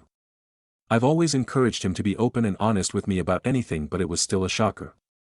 Apparently, he's always had this fantasy about me having sex with other guys while he watches. The very thought of this made me violently ill, and I told him that I would never do it. He tried to argue for a bit, but he dropped it, or so I thought. We own several small businesses together, but I've since taken a step back after we had kids. I still help out with management every now and then though. A few days after that encounter, I came by the office to have lunch with him and help with some paperwork, and I've noticed that some of the staff, especially the younger guys, started acting all flirty with me, which I found very inappropriate. I told me husband, but he just shrugged and smiled, saying it was normal cause I was attractive. Even when he had a few of his buddies over to watch basketball, one of his friends openly flirted with me in the kitchen while I prepared their snacks. Again, I told my husband, but he just shrugged it off. He never really brought up that fantasy of his directly, but since then he's been casually mentioning how good looking this person or that person is, almost as if he's trying to set me up with them. Every time I call him out on it, he just says he's not doing anything wrong and that he's just talking. I'm at the end of my rope. I've always found pride in the fact that I've only ever been with one man. It's always been special to me, and he knows this, but it doesn't seem like he respects that at all. I've always been devoted to him since we were kids, but he doesn't seem to value my commitment and loyalty at all. Every time I try talking to him about it, he says he's already dropped it, yet I always have this gut feeling that the people flirting with me were doing it with his encouragement. Before that, everyone knew how devoted I was. What should I do? I definitely don't want to divorce cause I do love him with all my heart, but this whole thing has been driving me crazy. Any advice? Edit to add, I don't want to have sex with other men. I never have, and I probably never will. The very idea makes me sick. I only ever wanted to do it with him cause I always believed that sex should be reserved only for someone you love, but I don't really push this narrative to others, that's just me. Relevant comments. Commenter 1. Wow. I would not think he told any of his workers anything. I would definitely assume he told his friends to try and bang you. Don't do anything you're uncomfortable with. No judgment here, everyone is different. If he doesn't listen to you, maybe that's the end. Reply. I think he told the employees cause they used to be very respectful of my personal space and none of them really flirted with me till recently. And yeah, I definitely won't do it. I've always loved to indulge what he likes doing, and I try my best to make him happy and feel loved, but this is a stretch too far. More on the employees and his friends. Yeah, now that I think about it, he is trying to wear me down. I'm not exactly sure what it is he told his employees and friends though, so it's hard to judge them outright. But yeah, maybe I wasn't being firm enough when I said I won't do it. When told by a downvoted commenter, what's the problem? He wants me to have sex with other men. I don't. Suddenly a lot of guys at work and one of his friends starts flirting with me and he just acts like it's no big deal. That's a problem for me. When asked if she ever fantasized about other men, I've sometimes had crushes on movie stars, but my husband has always been my number one. Never wanted anyone since I was little and still don't, despite the bullshit. And regarding kinks, trust me, we've tried pretty much everything and still do. I'm not a prude, I just value commitment and monogamy. Update. So it's been a month since I posted and a lot has happened since, so I figured I'd update you guys now that things have somewhat settled in a way. Here's what happened. A few days after I posted, my husband had his friends over again. As I was making their sandwiches, one of his friends came up behind me and grabbed my waist and started calling me beautiful and sexy. I'm not sure if I mentioned this in my previous post, but I don't like being touched by others unless I'm close to them. Instinctively, I stabbed him with the butter knife, and while it was dull, I did hit him hard enough to draw a bit of blood. His friend started cursing at me and my husband, who rushed in the room after he heard me scream. His friend kept saying, "You said it was okay," over and over. I'm not exactly sure what happened next, cause after I slapped my husband, I walked right out of the kitchen and locked myself in our room. I've never felt so unloved and disrespected in my entire life. Our kids were at my MIL's house BTW. I didn't leave there till the next morning and found my husband sleeping on the couch smelling of booze. After he sobered up, we talked. It was long, but to summarize the whole thing, apparently, a few of his buddies were into wife swapping and sharing them with other men. Swinging is what he called it if I remember correctly. One just liked sharing his wife with other men. They talked a lot about their sexual adventures, and my husband said he got jealous and it made him miss his promiscuous past, and he stated fantasizing about it. I reminded him of my boundaries and he said he was so caught up in the fantasy, he didn't think anything else mattered. He said that night was a wake-up call, and for the first time, he was genuinely afraid of losing me. I know he's not lying. I've known him for over 3 decades, so I can easily tell when he's being genuine. I told him how disrespected I felt the last few weeks where people in his life would flirt with me. I told him how miserable it made me feel that he wasn't taking my commitment to him seriously. I told him that as much as I loved him, the sight of him makes me boiling with rage. He said he understands, but that he'll do anything to make it up to me. To make things clear, I'm not mad 'cause of his fantasies. I'm mad at the disrespect he's shown me since his confession, and he has acknowledged this. Long story short, we are currently separated. I just couldn't stand living with him in this moment in time. The kids and I moved out and are now living in his sister's guest house. It's great here and the kids love being around their cousins and my Emil, who's been living in the guest house since before we moved in. His sister knows the story and is on my side, and his mother just knows that he messed up. I'm in low contact with my husband now. He's in therapy, which is good for him. I'm also in therapy to help deal with what's going on. He has also told me that he cut all contact with his circle of friends, and in the few times I went to the office to drop the kids off to him, no one flirted with me. I still love my husband, so reconciliation is definitely on the table, and neither one of us has brought up divorce yet. He knows what he needs to do and what he needs to work on, and kicking his friends out was a good start. After some time we'll do marriage counseling, but only after I've seen him put in the work.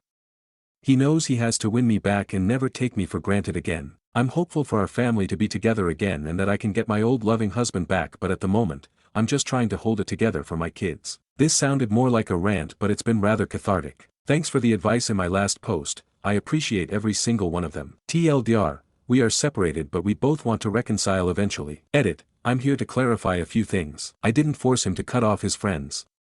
It was something I would have brought up once MC was coming up, but he did so voluntarily. I'm pretty sure my husband never slept with any of their wives.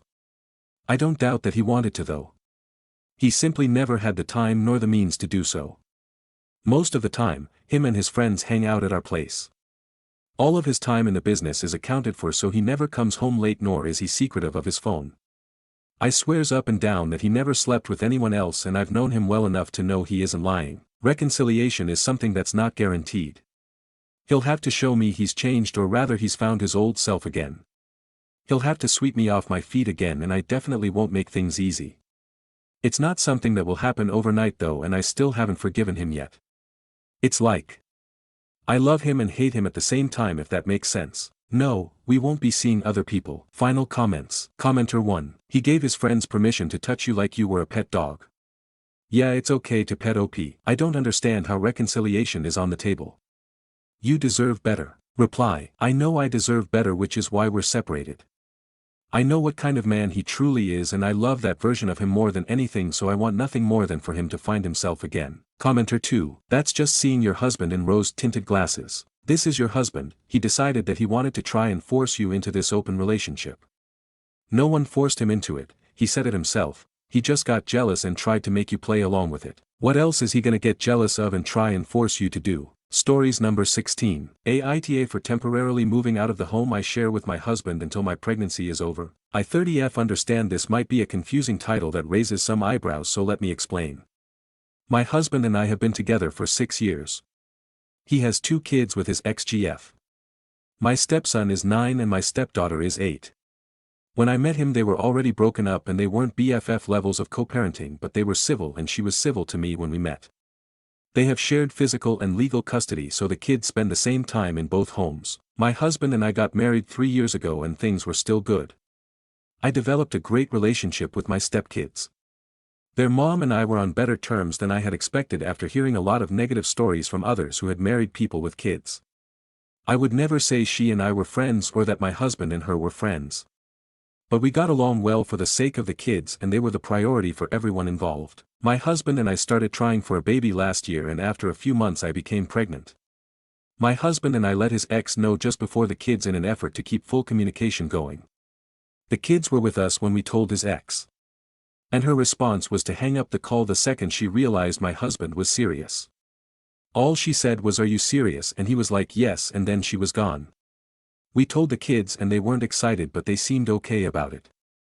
Mostly they wanted to know they wouldn't have to share a room with the baby, which we assured them they would not. When the kids went back to their mom's house, she called my husband back and went nuts on the phone. She cursed us both out, said we had some nerve expecting our baby to be my stepkid sibling and that there was no way someone else was giving them a sibling.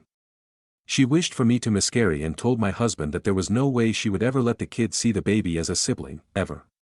He asked where this came from and she said only she had the right to birth a sibling for her children. After this, the relationship between us and the kids' mom went to hell.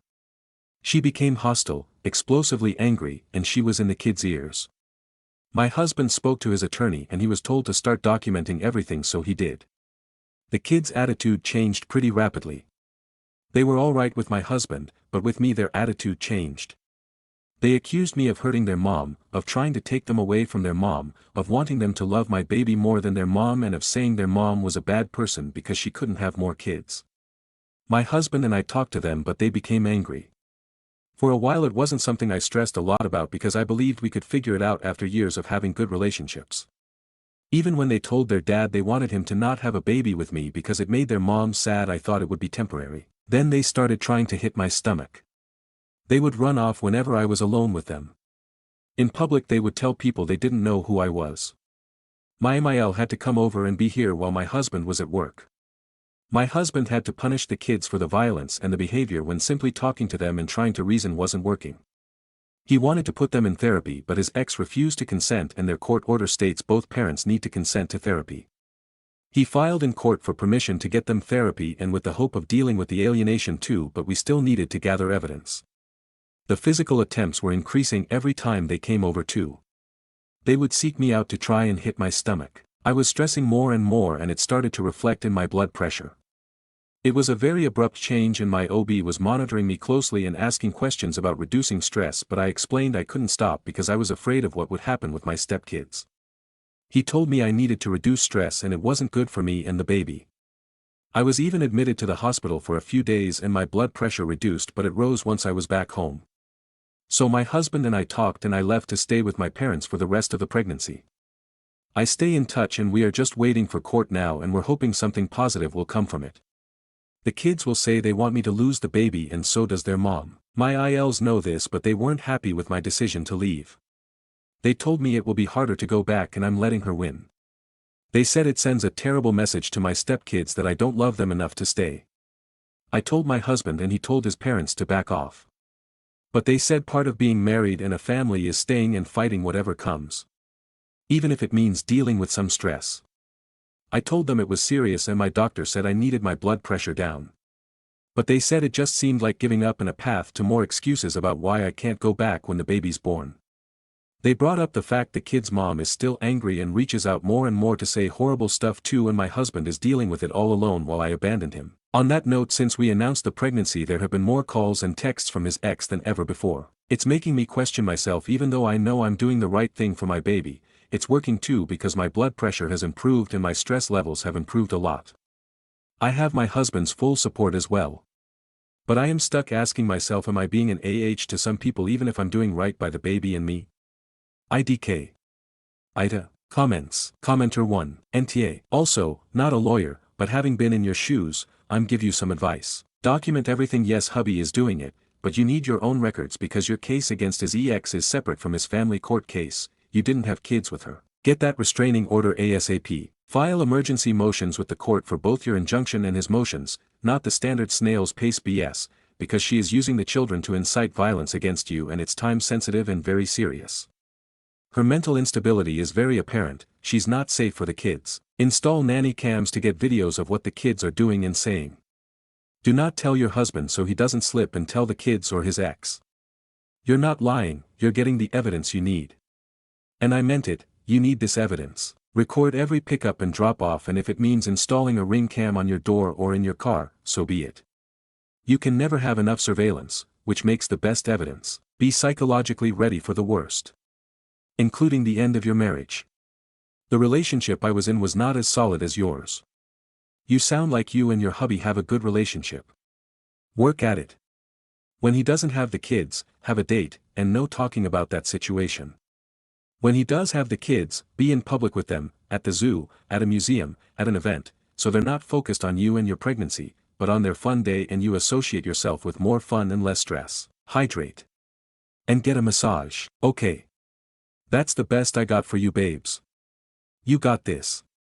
Big hugs, you're very much not alone. Commenter 2, they're trying to hurt you now, they'll be trying to hurt the baby once she is born, they should not be around the baby. TBH, I would explain this to a police officer and ask them to have a serious chat with them. What they're doing is assault and they should be made aware of the consequences. Commenter 3, they will hurt the baby.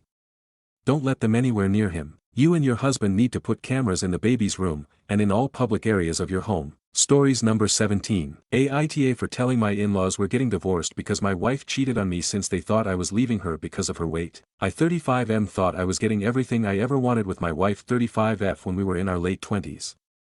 I truly love her both when she was thin and now that she's plus-sized. She became plus-sized during her pregnancy and I was still hot for her. But she hated her new body, and she felt ugly despite all my compliments. Over the years, she gained more weight and felt worse about herself. More recently, she cheated on me. She had felt so low about herself she wanted to see if men who didn't have to love her would find her sexy. I didn't have to love her because we have a child together, I love her because she's her. We're getting a divorce and I wanted the process to be peaceful. But my in-laws, especially my mother-in-law 57F, were giving me hell because they thought I was this shallow jerk who was leaving his wife because she gained weight during pregnancy. I was confronted by her parents, again, I told them the truth. Now my in-laws are giving my wife hell and she's miserable. I don't want her to be miserable, I just wanted my in-laws off my case. Am I the asshole? Comments. Commenter 1. No, you are not the AH, your wife is though. She lied to her parents about why the marriage ended. Instead of getting the therapy she obviously needs, she chose to cheat. Reply, given how my wife's self-esteem is so low, she may honestly believe that's why we're getting divorced. She's so convinced that I'm not attracted to her anymore, and I had fallen out of love for her. No amount of evidence has been able to convince her otherwise. Commenter 2, you are not responsible if your soon-to-be ex-wife is delusional to the point of self-sabotaging her relationship. At the very least, and if I want to be kind, she need therapy. But still, not your fault. Reply, growing up and during early adulthood, she was the prettiest girl. I think she had placed so much stock in that. She has a narrow view of how she needs to look to be pretty. The change in her looks really affected her mentally. Commenter 3, well, she had enough confidence to ruin your marriage, so it shouldn't come as a surprise that divorce is the consequence for cheating. Reply, trust me, she needs help. There is no confidence. She cheated and then confessed to me, telling me it's another reason why she's not good enough for me. Even now, I don't view her as not good enough for me. Commenter 4, she may need help, but that help shouldn't be coming from you at this point.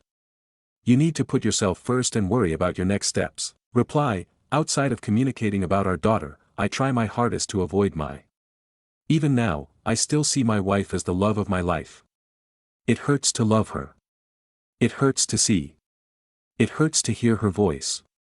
Also, she's the one who filed for divorce. Commenter 5, you're NTH, but I'm wondering why she filed for divorce. Is she still involved with this person? Was telling you about the affair an excuse to justify her ending your marriage? This seems twisted. My suggestion is for you to see a therapist to work through your conflicting emotions. Be present and aware of your children's behavior and moods. Focus your love there.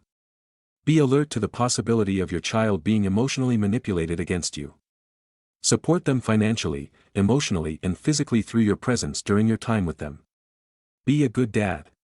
I wish you a brighter future. Reply, because she cheated, it further solidified in her mind that she's not good enough for me. She said she's only going to hurt me more if we stay together. She said she needs to figure out who she is. She cheated, then she confessed when I had no suspicions, then she's filing for divorce. I loved her before, I still love her, but she is so convinced that I don't. Update, a tiny update. Maybe I will get criticized for this, but I still love my wife despite what happened. I would still be in love with her even if she wasn't the mother of our daughter. The original post helped me to feel less guilty, but I still needed to know how she was doing. Unless it's about our daughter, I avoid all communications with my wife. So I talked to the calmest-in-law, my sister-in-law 32F. Extremely good news is that my wife is in therapy. Even before they learned about the cheating, her parents made her go to therapy as a condition of she continuing to stay with them. Also, the in-laws have let up on her. Mysael said when she heard about the cheating, she understood immediately how this happened. She said their mom was extremely beauty-obsessed and that they got very toxic ideas drilled in their head as kids. Mysael encouraged me to try to move on. That if my wife gets better, it will take a very long time, like years, or even decades. She said she also feels guilty that she wasn't there to help her sister, so she understands how I feel to some extent, the guilt part. She also said, my daughter knows very little about the conflict between my wife and I. Just that we're getting a divorce. I wish that someday I could give the update that my wife and I are back together again, we're happy and everything is okay again. But Mysael is right that I really need to try to move because waiting around for that will be torturous.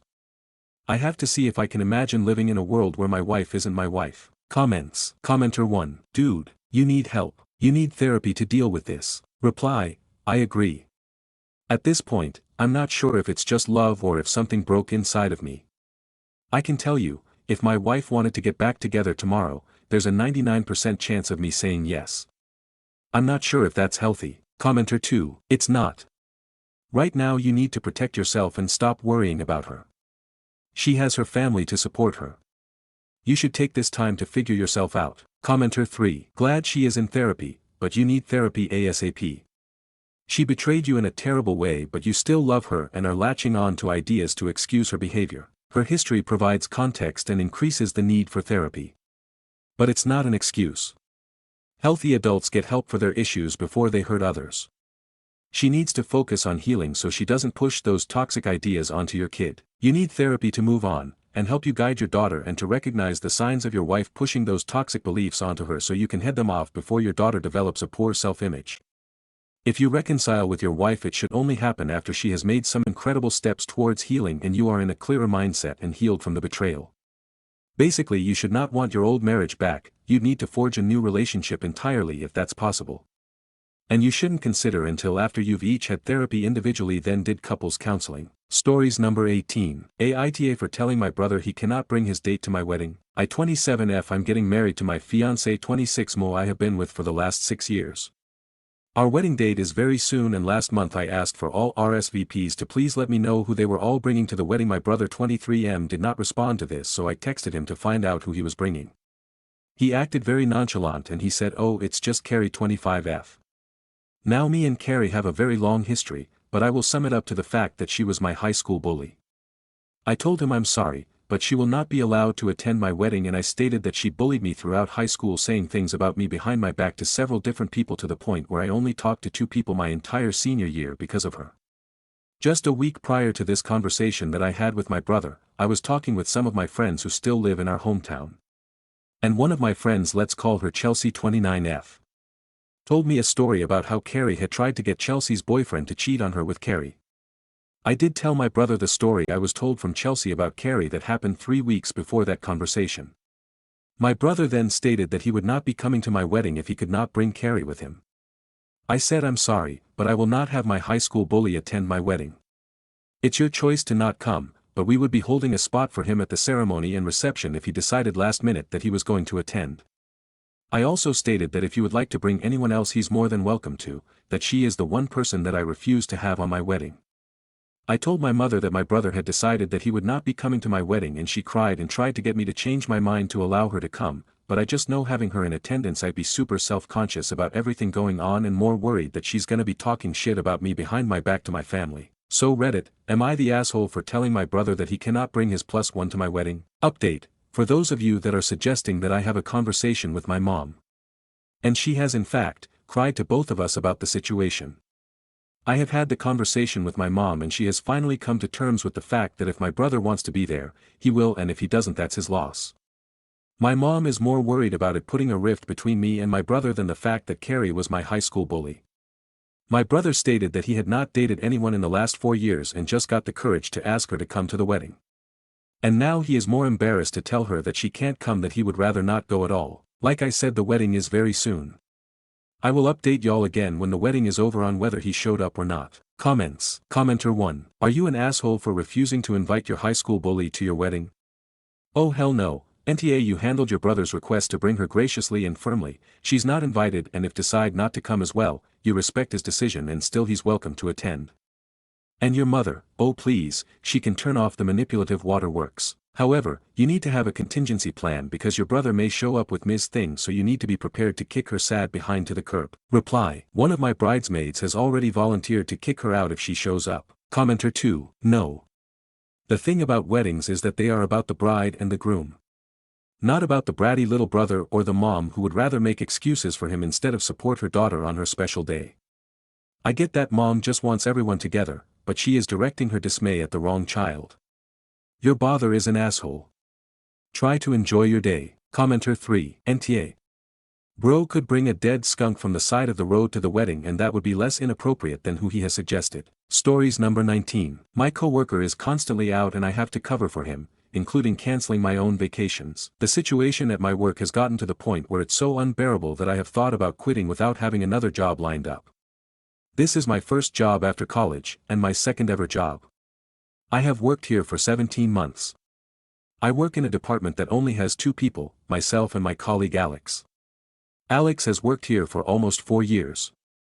Due to a mental health issue, there is an accommodation where he can call in sick or leave work at any time and cannot be penalized or for it. He has access to FMLA time as well as sick days and vacation days, resulting in him having a total of 18 weeks of time off to use over a 12-month period. He has been open about the reason for needing so much time off and told me why without me asking. I can't handle my job anymore because Alex is hardly ever here. I am stuck doing all the work myself because Alex will often leave in the middle of the day or not show up for days at a time. In the entire 17 months that I have worked here, I have never taken a day off, excluding one sick day when I had food poisoning. Even if my time off gets approved, it gets rescinded later on because of Alex being off.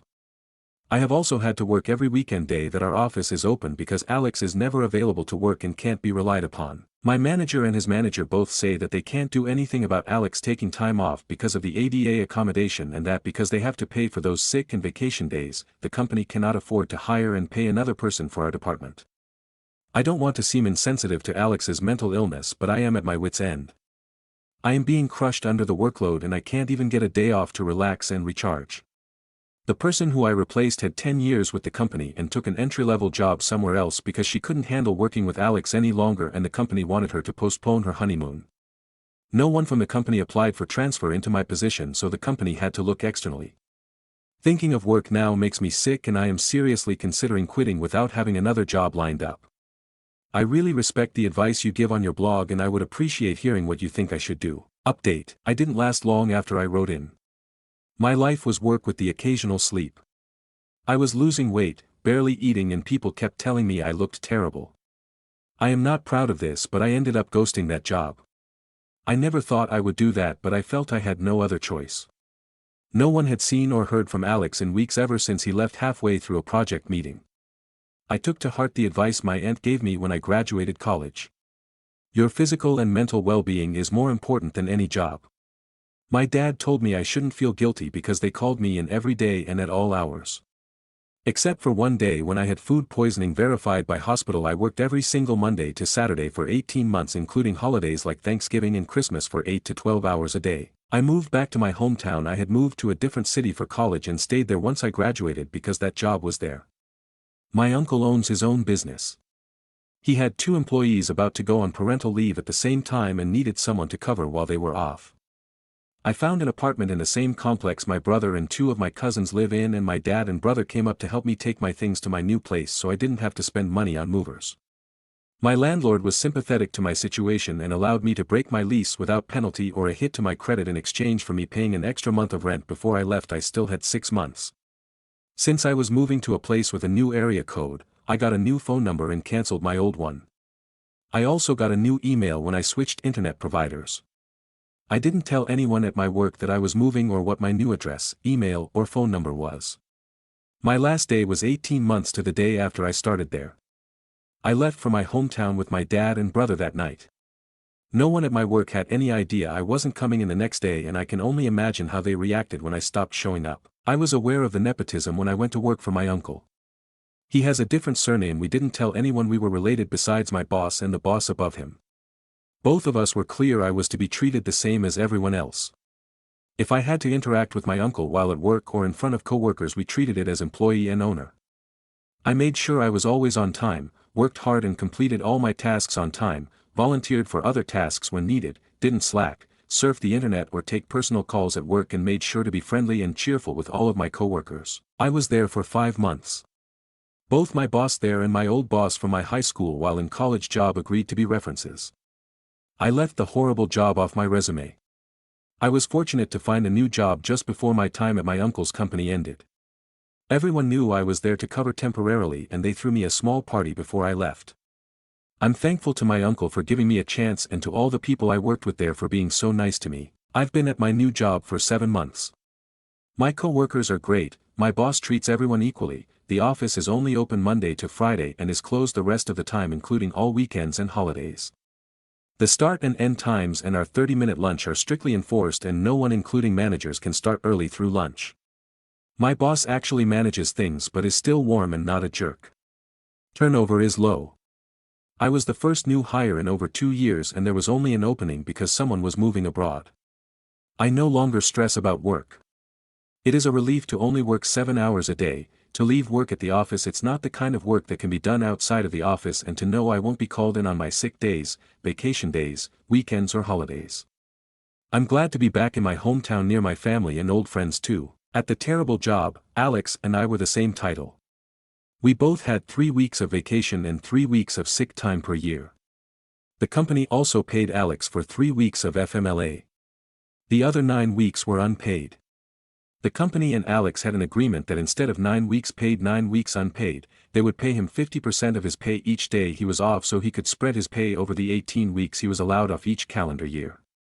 The company used paying Alex as a justification as to why they couldn't afford to hire someone else. In the time I was there, Alex never went a day over 18 weeks. As soon as his time was up, he would show up every day until the next calendar year started. My other coworkers told me it was the same before I got there. Alex, our boss, and the company all openly talked about his accommodation, the reasons for it and the pay agreement. I have no idea what happened after I left. I want to thank you, Allison, as well as all the commenters. You helped me see I wasn't overreacting and needed to get out. I really appreciate it. Stories number 20. Aita for expecting my husband to sleep in our kids' room. I 36F have handled kids through the night for 15 years. I have 2 kids from before my now husband 31M, he had 2, and we have 2 together. We got together when my youngest was 2 and his youngest was 3, 2018. I've never had good sleepers. My 2 oldest are diagnosed ADHD, and I know my 4-year-old will be. Since my firstborn, I've woken up many times a night to handle kids. In 2020, I became pregnant with my son with my husband and became a SOM due to COVID. I began sleeping separately from him due to different sleep patterns, moving into a room with my older son and newborn. My husband had his own room, bed, gaming computer, collectibles, his bachelor pad. Later, our baby and I moved into another room, bed sharing. My husband still had his own room. In 2022, I became pregnant with our daughter. Again, I was in a room with my toddler and baby, him still in his own room. By 2024, we had to split our teen girls into separate rooms, which put my husband, me, and our 2 toddlers in one room. He didn't want to lose his space, so we built a false wall half for his gaming, and all shared a big bed. I still handled the kids since he works. He eventually wanted a bed alone with me, so I convinced him to give up his side and add a bed. Unfortunately, he developed bad snoring. We've tried solutions, but he won't follow through on a sleep study. I often kick him out so I can sleep. We've since moved to a bigger home. Our toddlers share a room. 4-year-old sleeps decently, 2-year-old still ends up with me. I haven't had good sleep in 15 years. I've asked him to sleep in our daughter's bed on work nights so I can rest. He won't. He sometimes sleeps on the couch but usually stays until I kick him out for snoring. I also have to wake at 5:15 a.m. to make sure he's up for work, which keeps me up for at least another hour. I struggle with sleep anyway, often lying awake at 4 a.m. from his snoring, seeing no point in falling asleep before alarms start going off. Tonight, I was awoken at 3 a.m. after not sleeping until 1 a.m. Still awake at 4:15, knowing 5 a.m. alarms are coming. Aita for expecting him to sleep in our daughter's bed so I don't suffer nightly. Should I be the one? To me, one person in a twin makes more sense than me and a toddler sharing one. TLDR, Aita for expecting my husband to sleep in our toddler's bed due to his snoring so I can get decent sleep. I'm a Psalm who shared rooms with kids for years while he had his own.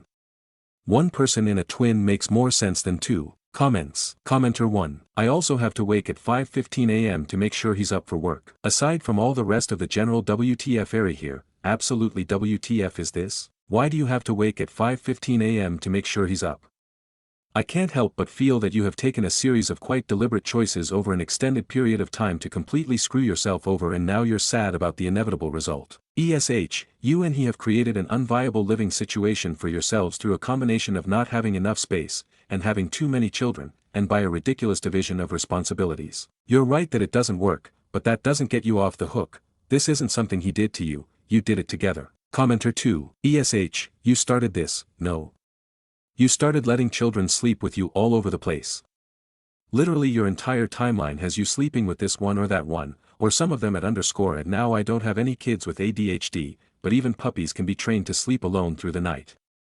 Not calling anyone's kids puppies. Yes, I feel very bad for a fellow sleep-deprived woman, and I also think your husband should do something, literally anything to help you get some sleep even if occasionally. But you are mad at him for drawing his own boundaries and sticking to them, which you should have drawn for yourself and never did. Commenter 3. I also have to wake at 5:15 a.m. to make sure he's up for work. I'm sorry, what in the actual hell did you just say, NTA? I don't even remember what this post was about. All I know is rage. Tell that man to get his shit together before I ooze through the computer screen like a horror monster and start causing the trouble someone needs to in your house. Stories number 21. My boyfriend 37M blames me 26F for being harassed at work. Do I leave him? Okay, so my boyfriend of 9 months and I have just had a big fight and now I'm home alone and seeking advice from strangers I guess. I'm going through a bit of an ordeal at work where a male colleague became slightly obsessive with me. It started with me just thinking he was being nice, but it seems to have accelerated very quickly. We had hardly any contact until he was moved into my team and quickly became friends as he liked a lot of the same things as me, favorite TV shows, musicians etc. After a few months, I did notice him make some odd comments about my boyfriend who he's never met but seen on my Insta, things like I wouldn't picture you with someone like him, or we'll see how long that lasts, and he's the kind of guy that'll hurt you in the end. I thought he was being very assumptive, but didn't think anything of it. Maybe that's my fault. Then the flirting started, or what I think he thought was flirting, where he would compliment me in really specific odd ways like the way I walked or how nice I smelled.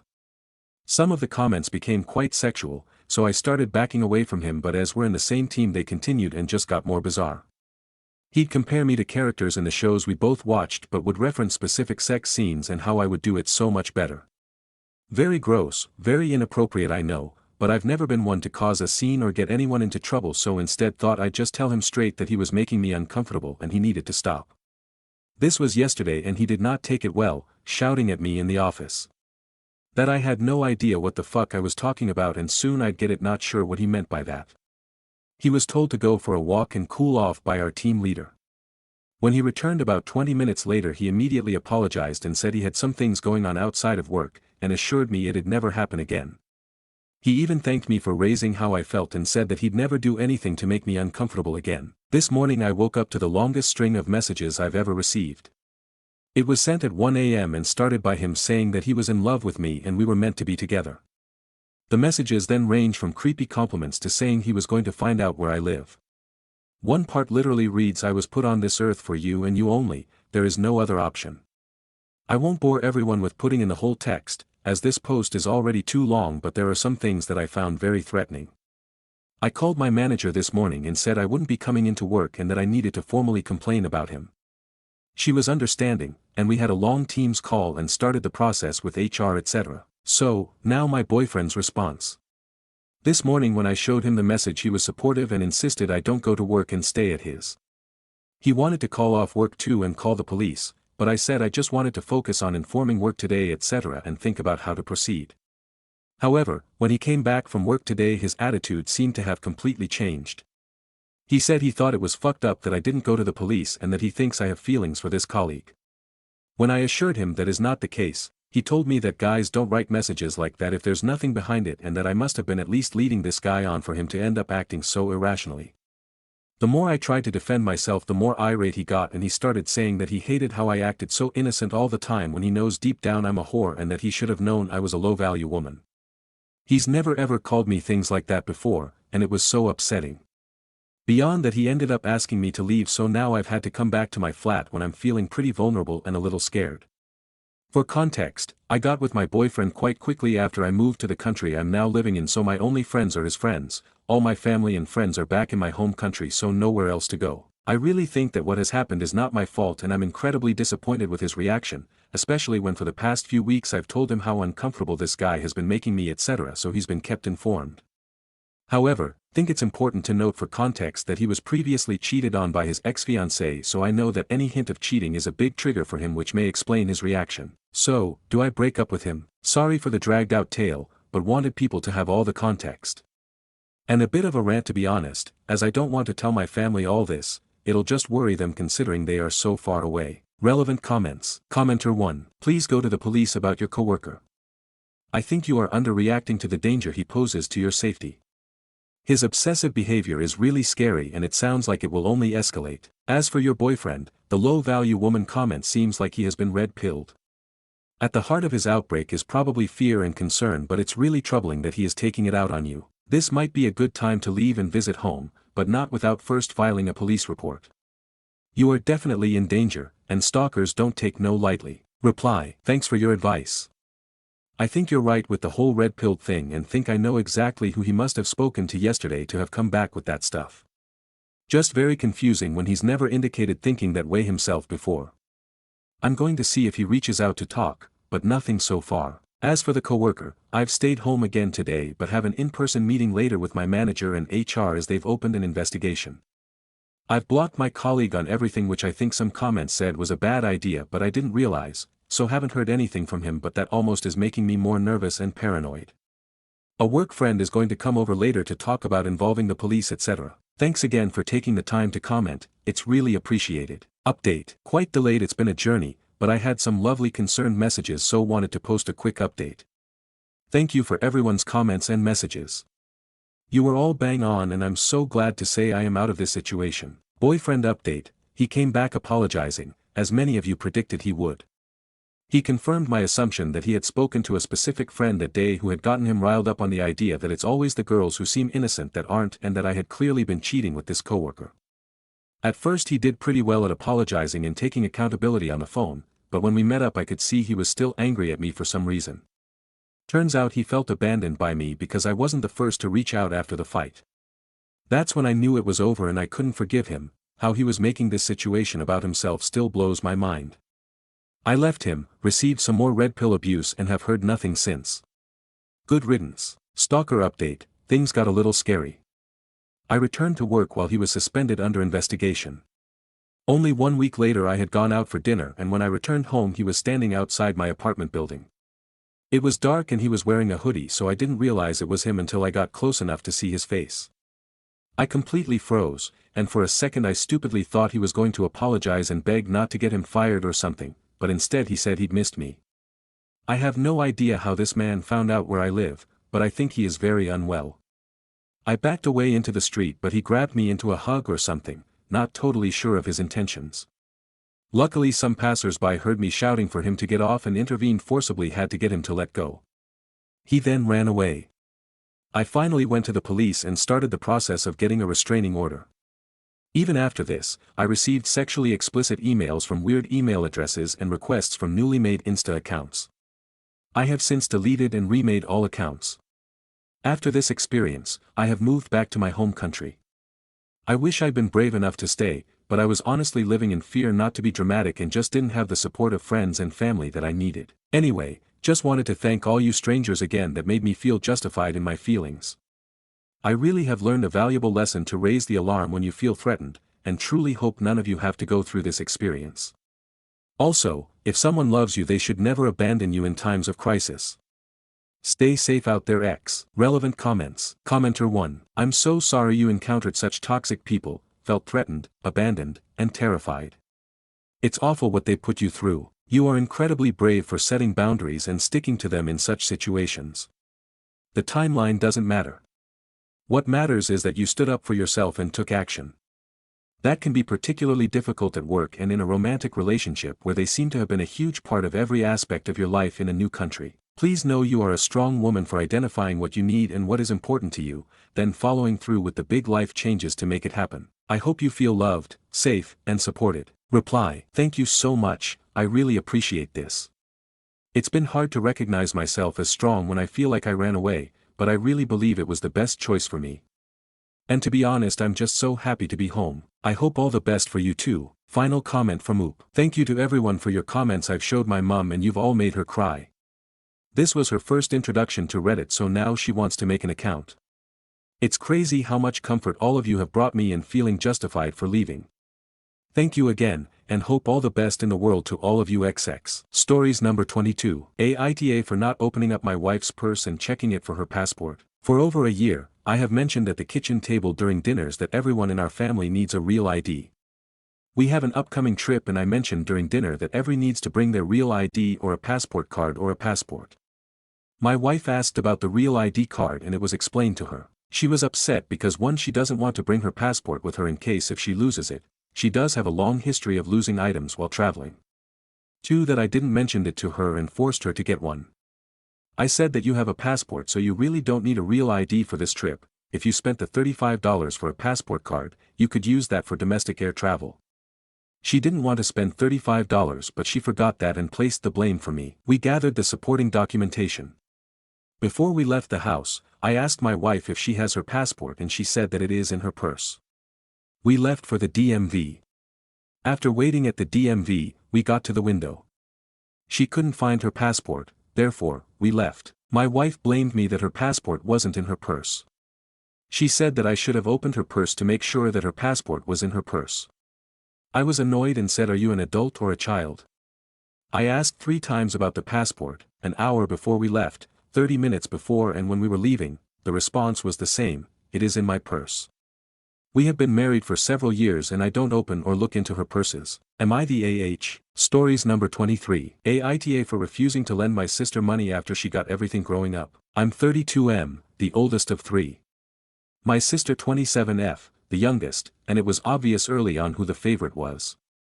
I'm not exaggerating. She got the name brand clothes, the newest phone, more freedom. When she totaled her car at 17, our parents bought her another one right away. When I asked for help covering my college books, they told me to get another job. So I stopped asking. I started working at 16 and didn't stop. I paid my way through college, shared rent with roommates, skipped trips while she lived rent-free at home into her 20s. When she maxed out her credit cards, they paid them off. When she failed classes, they got her tutors. When I failed something, I figured it out on my own. Now I've got a stable job and a small apartment. I've saved some money. Not a ton, but enough to feel secure for once. Last week she called. Said she was in debt and needed $5,000. I asked why. She just said credit card bills. Didn't want to explain more. Just said she was overwhelmed. I told her no. Not because I can't. I technically could. But I knew if I said yes, it would just be more of the same. I offered to help her find a budgeting app. Told her to look into debt consolidation or talk to a financial advisor. She got mad. Said I was being cold. That I was still stuck on childhood stuff. But that stuff never really ended. She still lives in our parents' guest house, rent-free. They still pay her phone bill. Now they're mad at me too. Saying family should help each other out. But where was that help when I was skipping meals and juggling jobs just to pay rent? Aita for saying no to the sister who's always had help, when I never really did. Stories number 24. My 19F stepfather 44M has suddenly become more strict and I don't know why. My 19F stepfather 44M and I have had a good relationship for the most part. My bio dad is a deadbeat and stepfather has been in my life since I was 15. When he married my mother I was difficult, but he was actually really understanding and put in a lot of effort to build a relationship. I'll admit I was a brat at first, but over time we bonded over our shared interest of fantasy. We watch Lord of the Rings Extended Edition like twice a year, lol. And our relationship became pretty solid. He was actually the more relaxed parent, and I took advantage of that a few times because I was always a lot more likely to get a yes from him than from my mother. Recently though he started acting weird. My parents used to give me a lot of freedom, and basically as long as I wasn't doing drugs or causing problems they let me do whatever I want, but all of a sudden he's being more strict. When I go out he wants to know who I'm going out with and where. He doesn't like it when I stay out late, and he's been really critical of what I wear. Yesterday I was going to a friend's hangout, and when I was leaving he stopped me and demanded to know where I was going. He's been doing this for like a month. I told him and started heading out, but he blocked the door. He was asking me if we'd be drinking. Nope. Who is going? He made me list out who was going to be there. He didn't like that this particular guy was going because he says he just gives him a weird vibe. I started arguing with him and told him it was a big group, so why did it matter, and once again tried to leave. He stopped me again and then told me I couldn't go dressed in the skirt I was wearing and demanded I changed into pants. It was hot as hell, so I said no and I was going, and he couldn't stop me. He flipped out on me, called me disrespectful, and that if I wanted to go out dressed like that then I couldn't take the car. The car is his, but he has always let me take it whenever I want, and since he has a van we've been treating it like my car. He made me give him the keys and then sent me to my room. I was pissed and we got into a screaming match until my mom came downstairs and broke it up. At this point I was done and I just left. He chased me down the block yelling at me, but I kept walking. The next day he was livid. He sat me down and said from now on he would drive me if I wanted to go anywhere. He also wanted me to share my location with him, listed some friends he didn't want me to hang out with anymore, and a bunch of other stuff. I didn't respond well to his new rules and decided to stay with a friend of mine to avoid him. He's been calling and texting wanting me to come home and demanding to know where I am. I don't know what's wrong with him. I can't think of anything I did to warrant this. I'm not on drugs, don't drink, and have a decent job. He's never been like this before and I don't know how to talk to him when he's being like this. Why is he acting so weird? Edit. Going home to talk to stepdad and mom. I'll let y'all know what happens. Update. Things didn't go as expected and now I don't know what is going to happen. To start off, my mom wasn't home, so it was just us. I was nervous and kept thinking about what people said, but I sucked it up and we sat down to talk. This part of the talk went well. I told him I'm an adult and offered to pay rent to show him I can be responsible and thought it'd be fair. He said no, but that I can start paying insurance for the car and he'd transfer it to me. He looked genuinely sorry and I felt more comfortable, so I just straight up asked him what was up and why he was acting so weird, and it turns out that he had a friend and when she was my age she got into an abusive relationship with a guy who got her pregnant. Then he told me he found a pregnancy test and that combined with his friend made him freak out and he was sorry. He said a lot of stuff, but I was freaking out now because it's not my test. My stepdad is infertile and can't have kids, but if the test isn't mine the only other person it could be is my mom. I told him the truth, it's not mine. He apologized to me again and said we can talk more later, then he left. I really hope I'm wrong, but I think my mom might have cheated on him. Now I don't know what's going to happen. If she did cheat I'm pissed. I don't know if this could lead to them getting divorced. Maybe I should have lied and told him it was mine just to avoid the potential shitstorm. I'm not even sure if he believes that it's not my test. I know he was acting like a jerk before, but my stepdad is usually a great guy and a way better dad than my bio dad. Stories number 25. Am I overreacting to be upset about my boyfriend's polyamory double standards? 27F. When I started dating my boyfriend Jake 29M about 10 months ago, he told me upfront that he practiced ethical non-monogamy. I'd never tried it before, but I was really into him, so I agreed to explore it. We established that we could both have other connections as long as we were honest and safe about it. Seemed fair enough. Over time, I genuinely fell for this guy. I know he has a couple of regular FWB situations, but nothing romantic. Meanwhile, I've been pretty much exclusively focused on him because our connection felt so special that I didn't really want anyone else. About 6 weeks ago, I went out with some coworkers after a particularly stressful project deadline. I had way too many drinks and ended up going home with this guy from another department. It was completely meaningless, just a stress relief hookup. Since we'd agreed on transparency, I told Jake about it the next day without thinking twice. He absolutely lost it. Called it reckless and disrespectful to our bond. I was completely blindsided since this was literally what we'd agreed to. Now he's become incredibly possessive and suspicious. He interrogates me about every male colleague I mention, demands to see my work texts, and wants me to share my calendar so he knows where I am at all times. When I point out the hypocrisy, that he still sees his other partners regularly, he says it's completely different because his connections are established and respectful while mine was just random and impulsive. He claims he needs multiple connections to feel emotionally fulfilled but that I should find everything I need in him. I'm starting to realize this isn't polyamory at all, it's just him wanting permission to cheat while keeping me locked down. I love him deeply, but I'm questioning whether I should stay.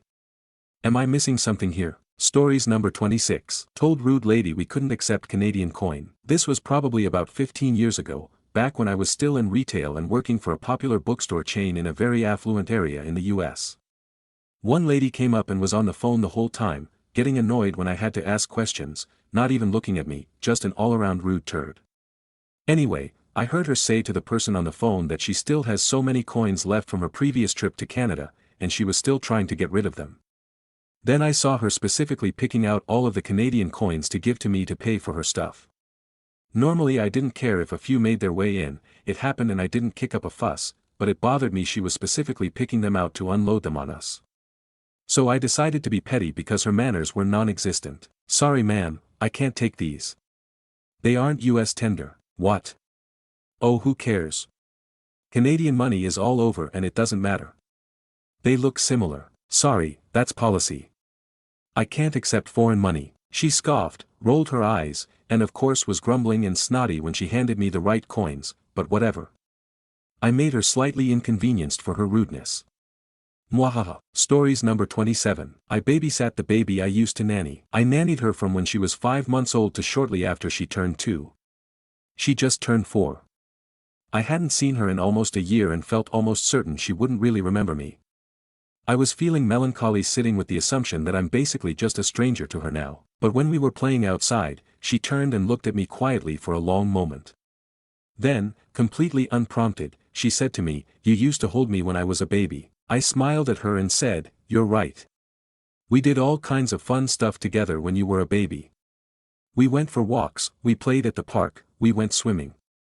She got excited and said, "Do you remember when we would go to the library?" I said yes. She smiled and then went back to playing. My heart felt like it was bursting. Stories number 28. Aita for not supporting my ex-wife in punishing my son. I 48 am divorced for 3 years now. I had 3 sons with my ex-wife Carol. My sons are 20, 18 and 16. This story concerns my 18-year-old son, Mark. Important info is that Carol and her family are extremely religious traditional Irish Catholics. We're from a small Irish town leaning on being extreme in my opinion. Part of the reason for our divorce was how cruel or cold Carol could be to me and our sons especially. Since my older 2 sons are adults they spend time equally at each of our houses. However, I have noticed all 3 of them being down or upset when they come home, which is really unlike them. On to the issue. Mark has a girlfriend who he has been dating for a year now. I sat him down and talked to him about safe sex etc. He's an 18-year-old boy. I know he is going to do it even if I condemn the idea, so I figured that the best course of action was to embrace the idea and encourage him to be safe. On Monday, Carol went out to move my son's car out of the way and in the door card she saw an unopened condom and flipped out. She took his keys, took his phone and called him a disgrace to her for doing it out of marriage. I think it's important to note, we had our oldest 6 months before our wedding. Carol wants me to ban Mark from seeing his GF and from also working on my farm, which my boys absolutely adore. I told her that will never happen because I don't see the issue. He's being safe and responsible, which I feel is more important than trying to make him wait till marriage. I also demanded she return his car. He bought and insured that car himself with his own money and refused any assistance from me to help pay for it. My son has battled severe depression since the death of my mother and my nephew 3 years ago, and that car has helped him more than words can describe, so I demanded it be returned or I'd report her to the Gardaí. My son has been a shell of himself, and since this all 3 of my boys have asked why they aren't good enough for their mother or her family. My sons were with myself and my dad feeding my lambs when I saw Carol arrive in with Mark's car followed by her mother who would bring her home. I demanded his phone too since his phone is paid for under my family plan. My ex-Mil created a huge scene and her and my dad got in a very heated argument about us encouraging sin at such a young age. My dad, my colleagues, my friends and my siblings and their spouses are all completely on my side and think Carol and her family have truly lost it. Part of me feels deep down that perhaps I'm too lenient and maybe my son having sex so young is an issue I should be punishing. Reddit, please be honest, am I the asshole in this situation? Stories number 29. Housemate unlocked my locked bedroom while I was away, caught on camera, then lied about it.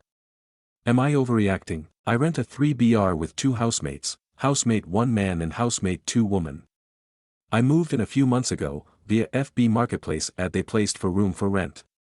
We had no mutual friends, and met from the internet. From day 1, housemate 2 has thrown up red flags, controlling about the bathroom we share, hogging storage, nitpicking my cleaning of it while leaving the kitchen a mess for days, dirty dishes with food on them, on the counters, not even rinsed.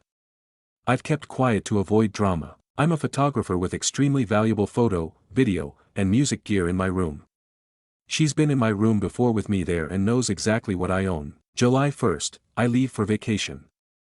I lock my bedroom door, the kind that needs a screwdriver or similar tool to open from the outside. It's the same design as a bathroom lock. I locked it not because it would prevent anyone from breaking in, but because if I saw someone enter my room on cam, I would know it was premeditated. They had to jiggle the handle, find it was locked, go find a tool, and unlock it. She walks out of the house with me and says goodbye. July 3rd, a few hours after texting the group about my trip, my security camera inside my room sends me a notification. The footage shows her unlocking my door, stepping in, looking around, spotting the camera, and immediately backing out. No text. No note. No explanation. I text her asking about it, she ignores me for over 2 days until I resend the message via WhatsApp. Her excuse. She claims she heard a loud bang from my room, was paranoid because she was home alone and half naked before a shower, so she checked. The problem: my camera records audio, there was no bang. She uses a keyed lock on her bedroom. When she locked herself out months ago, I spent over an hour helping her and her boyfriend get back in, respecting her space the whole time. I find this relevant because she clearly values her own privacy. She only responded after I chased her on another app. When I told her this was a serious violation, she gave a half apology, but doubled down on the noise story. I'm planning to ask the landlord for permission to install a keyed lock on my room, but now I don't trust her at all. Would you tell the landlord now, or only if it happens again? And how would you handle a housemate who lies even after being caught on camera? Stories number 30. My buddy told me honesty doesn't work with women. How accurate is he? For context, I've known a girl for a while now. Not a close friend, but much more than an acquaintance. I don't get to see her very often to be much closer with her. I decided I had to go for it. I asked her to get dinner. She showed up looking nice and seemed excited to see me. At the end I told her I've liked her for a while, basically laid my cards on the table, just about summoned the courage to do it. She politely told me she's not looking for a relationship, while saying I'm very sweet, the kiss of death, lol. I told my best friend all about it and he said my strategy is totally wrong. He said being honest is bad, vulnerable is bad, telling girls how you feel makes them lose respect for you. He said you have to be nonchalant and basically manipulate them into liking you first and then making your move, because if you're honest and directly tell girls you care about them and like them, they don't value it. It doesn't excite them. You basically gotta play games, according to him. Thing is, every time in my life that I have had the balls to tell a girl my feelings for her, it's backfired. It's only happened a few times, since it's rare for me to like a girl enough to tell her my feelings. But it's true that it's never worked for me. Not once. Girls seem to like me more when I'm distant. Is my friend right? Is the best dating strategy to basically be a manipulative jerk? I hate that bullshit, but reality seems to support what he's saying. Edit. Comments seem to think that I just immediately profess my feelings when I first meet a girl. I'm not insane, lol. I have only been honest and vulnerable with my feelings after really getting to know a girl, mostly in a romantic context. And it's never worked out, hence why it seems like once a girl knows you like her, she values you less. It's not like the movies. Telling a girl how you feel about her is how you don't get into a relationship, evidently. Stories number 31. Aita for standing by my rule of no children at my baby shower. Hello. I, 29F, am currently 29 weeks pregnant with my first baby. My baby shower is only 2 weeks away and I recently found out that my sister-in-law, 31F, has been holding a grudge against my rule for my baby shower that I thought we had overcome a month ago. My mom has been working diligently to throw me a baby shower as this is her first grandchild and she has always had a complex on throwing the perfect events for her children, even though we all tell her that we would be happy with anything she works on. We have accepted that this is her way of showing her love and usually let her run the show as all of her children, I especially, have never had too many desires to control these parties and would rather let her do her own thing. This is to preface that the way she set up the baby shower was in the way she was used to having baby showers. She booked a lovely small venue with a bar and a very adult/older children atmosphere. Due to this, I wanted to invite only the women and no children because the idea of having children rub rampant in a restaurant setting would have me stressed to the max, which is the last thing I would want for that day.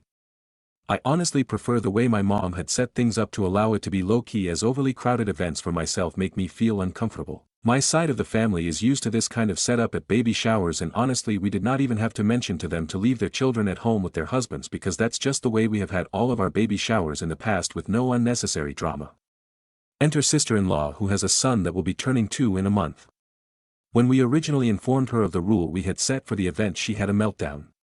She was beyond offended because she is my husband's sister and there should be an exception for him.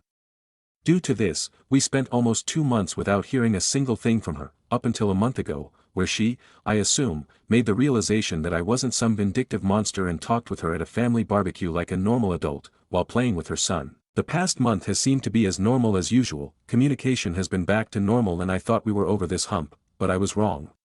At another family get-together to see my husband's cousin who flew in from out of state, she apparently was continuing to complain about this issue almost 4 months after the original communication now. My husband and I had found this out through his cousin who let us know she was going on about this before we got there. Now I feel irritated because I have done everything to show her that this is not a personal attack to her and that I really just don't want to worry about a child in a place not accommodating to children. Stories number 32. I had to leave my violin behind. I've been learning the violin as an adult for the past 3 years and was progressing through Suzuki Book 3. I was supposed to immigrate from Iran to Canada this week to begin a master's program.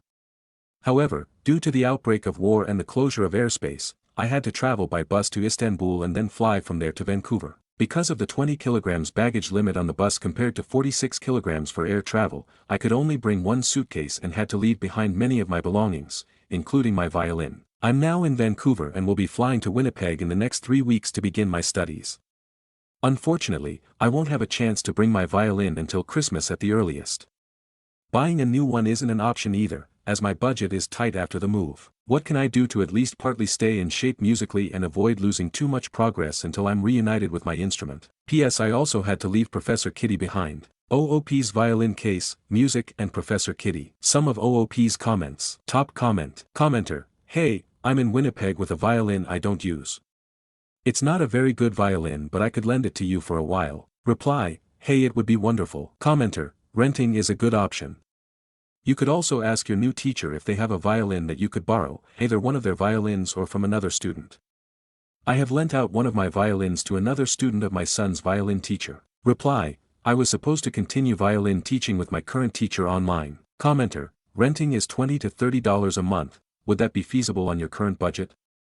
It would be worth it to rent until Christmas, especially since you've invested 3 years into learning already. Reply: yep, I can afford that amount. I will look into the options that others proposed. Commenter: sorry. The cat to me would hurt more. Violin can be replaced. Reply: yeah, I'm really sad that I had to leave my cats behind. I had 3 cats at home and more than 8 ferals at our yard. Commenter: I think you have already had good suggestions. I can only add, once you get to your school, I'm sure you will make good connections with people and they will be able to help you once you get there. I hope you can eventually bring Professor Kitty with you. He can help you make the transition easier. If not, I hope you left him in good hands and is doing well. Reply: currently my sister is looking after my cats. I hope I can bring them after my graduation. Commenter: I am an American, and I am very sorry for the trouble my country is causing right now. I am sorry I did not do enough to stop it. It sounds like others have suggested a lot of good options. I hope you are able to begin practicing again soon, as I am sure it will provide a source of routine and stability during a time of change. I am an adult beginner too, currently on Book 3, and it has brought a lot of joy to my life during grad school.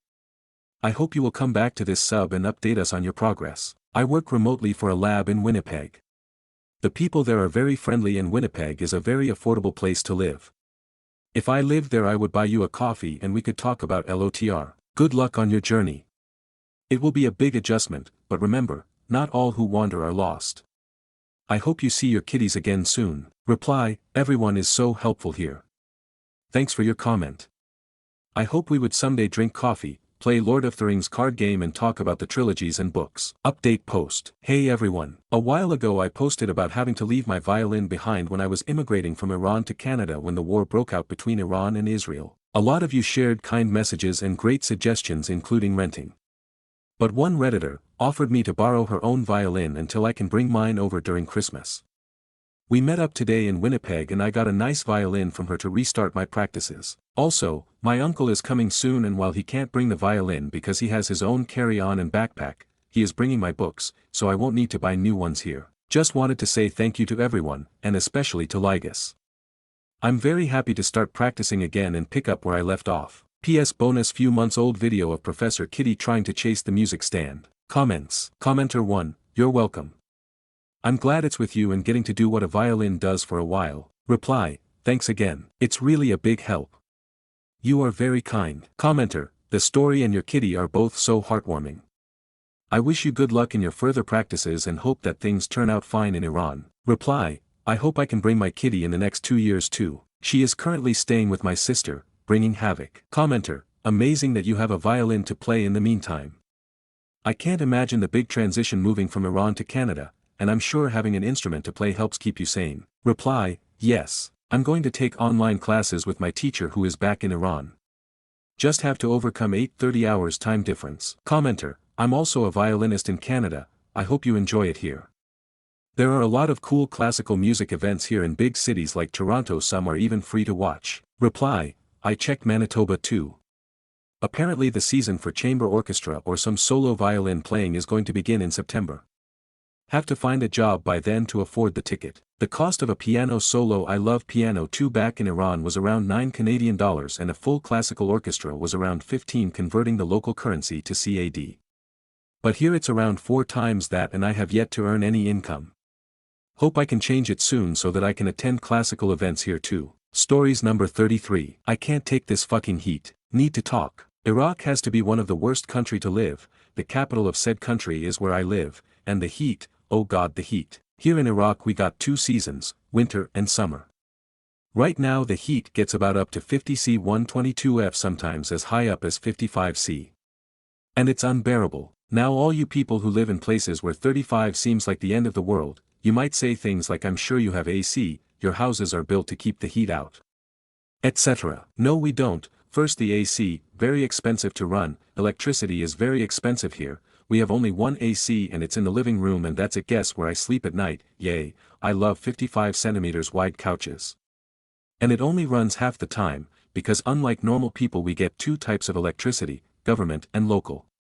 The government cover half, 2 hours every 2 hours, this is cheap electricity, very nice. The second type is local, where local generator owners don't need to calculate based on usage. No, here we buy amps, here we use 220V and every amp costs between $10 and $15 each month. Keep in mind, minimum wage is only $200 give or take. Conclusion, AC won't save us. Houses are built with brick and concrete, windows only blow in hot air, combine it with the fact that there is no clouds at all, you are getting cooked by the sun all the time, you can cook an egg outside. Sweaty, all day, every day, you shower after 2 hours, you're sweaty again. I have psoriasis which heat isn't good for, and sometimes it flares up causing pain and itching all over different spots in my body. I would be gaming then the power turns off either for switching from government to local or the generator fucking broke and the fan stops spinning then instantly I feel waterfalls from my face, I feel pores widening to accommodate the flow of sweat, it feels agonizing, I'd take the harsh cold of winter any day. How did this happen?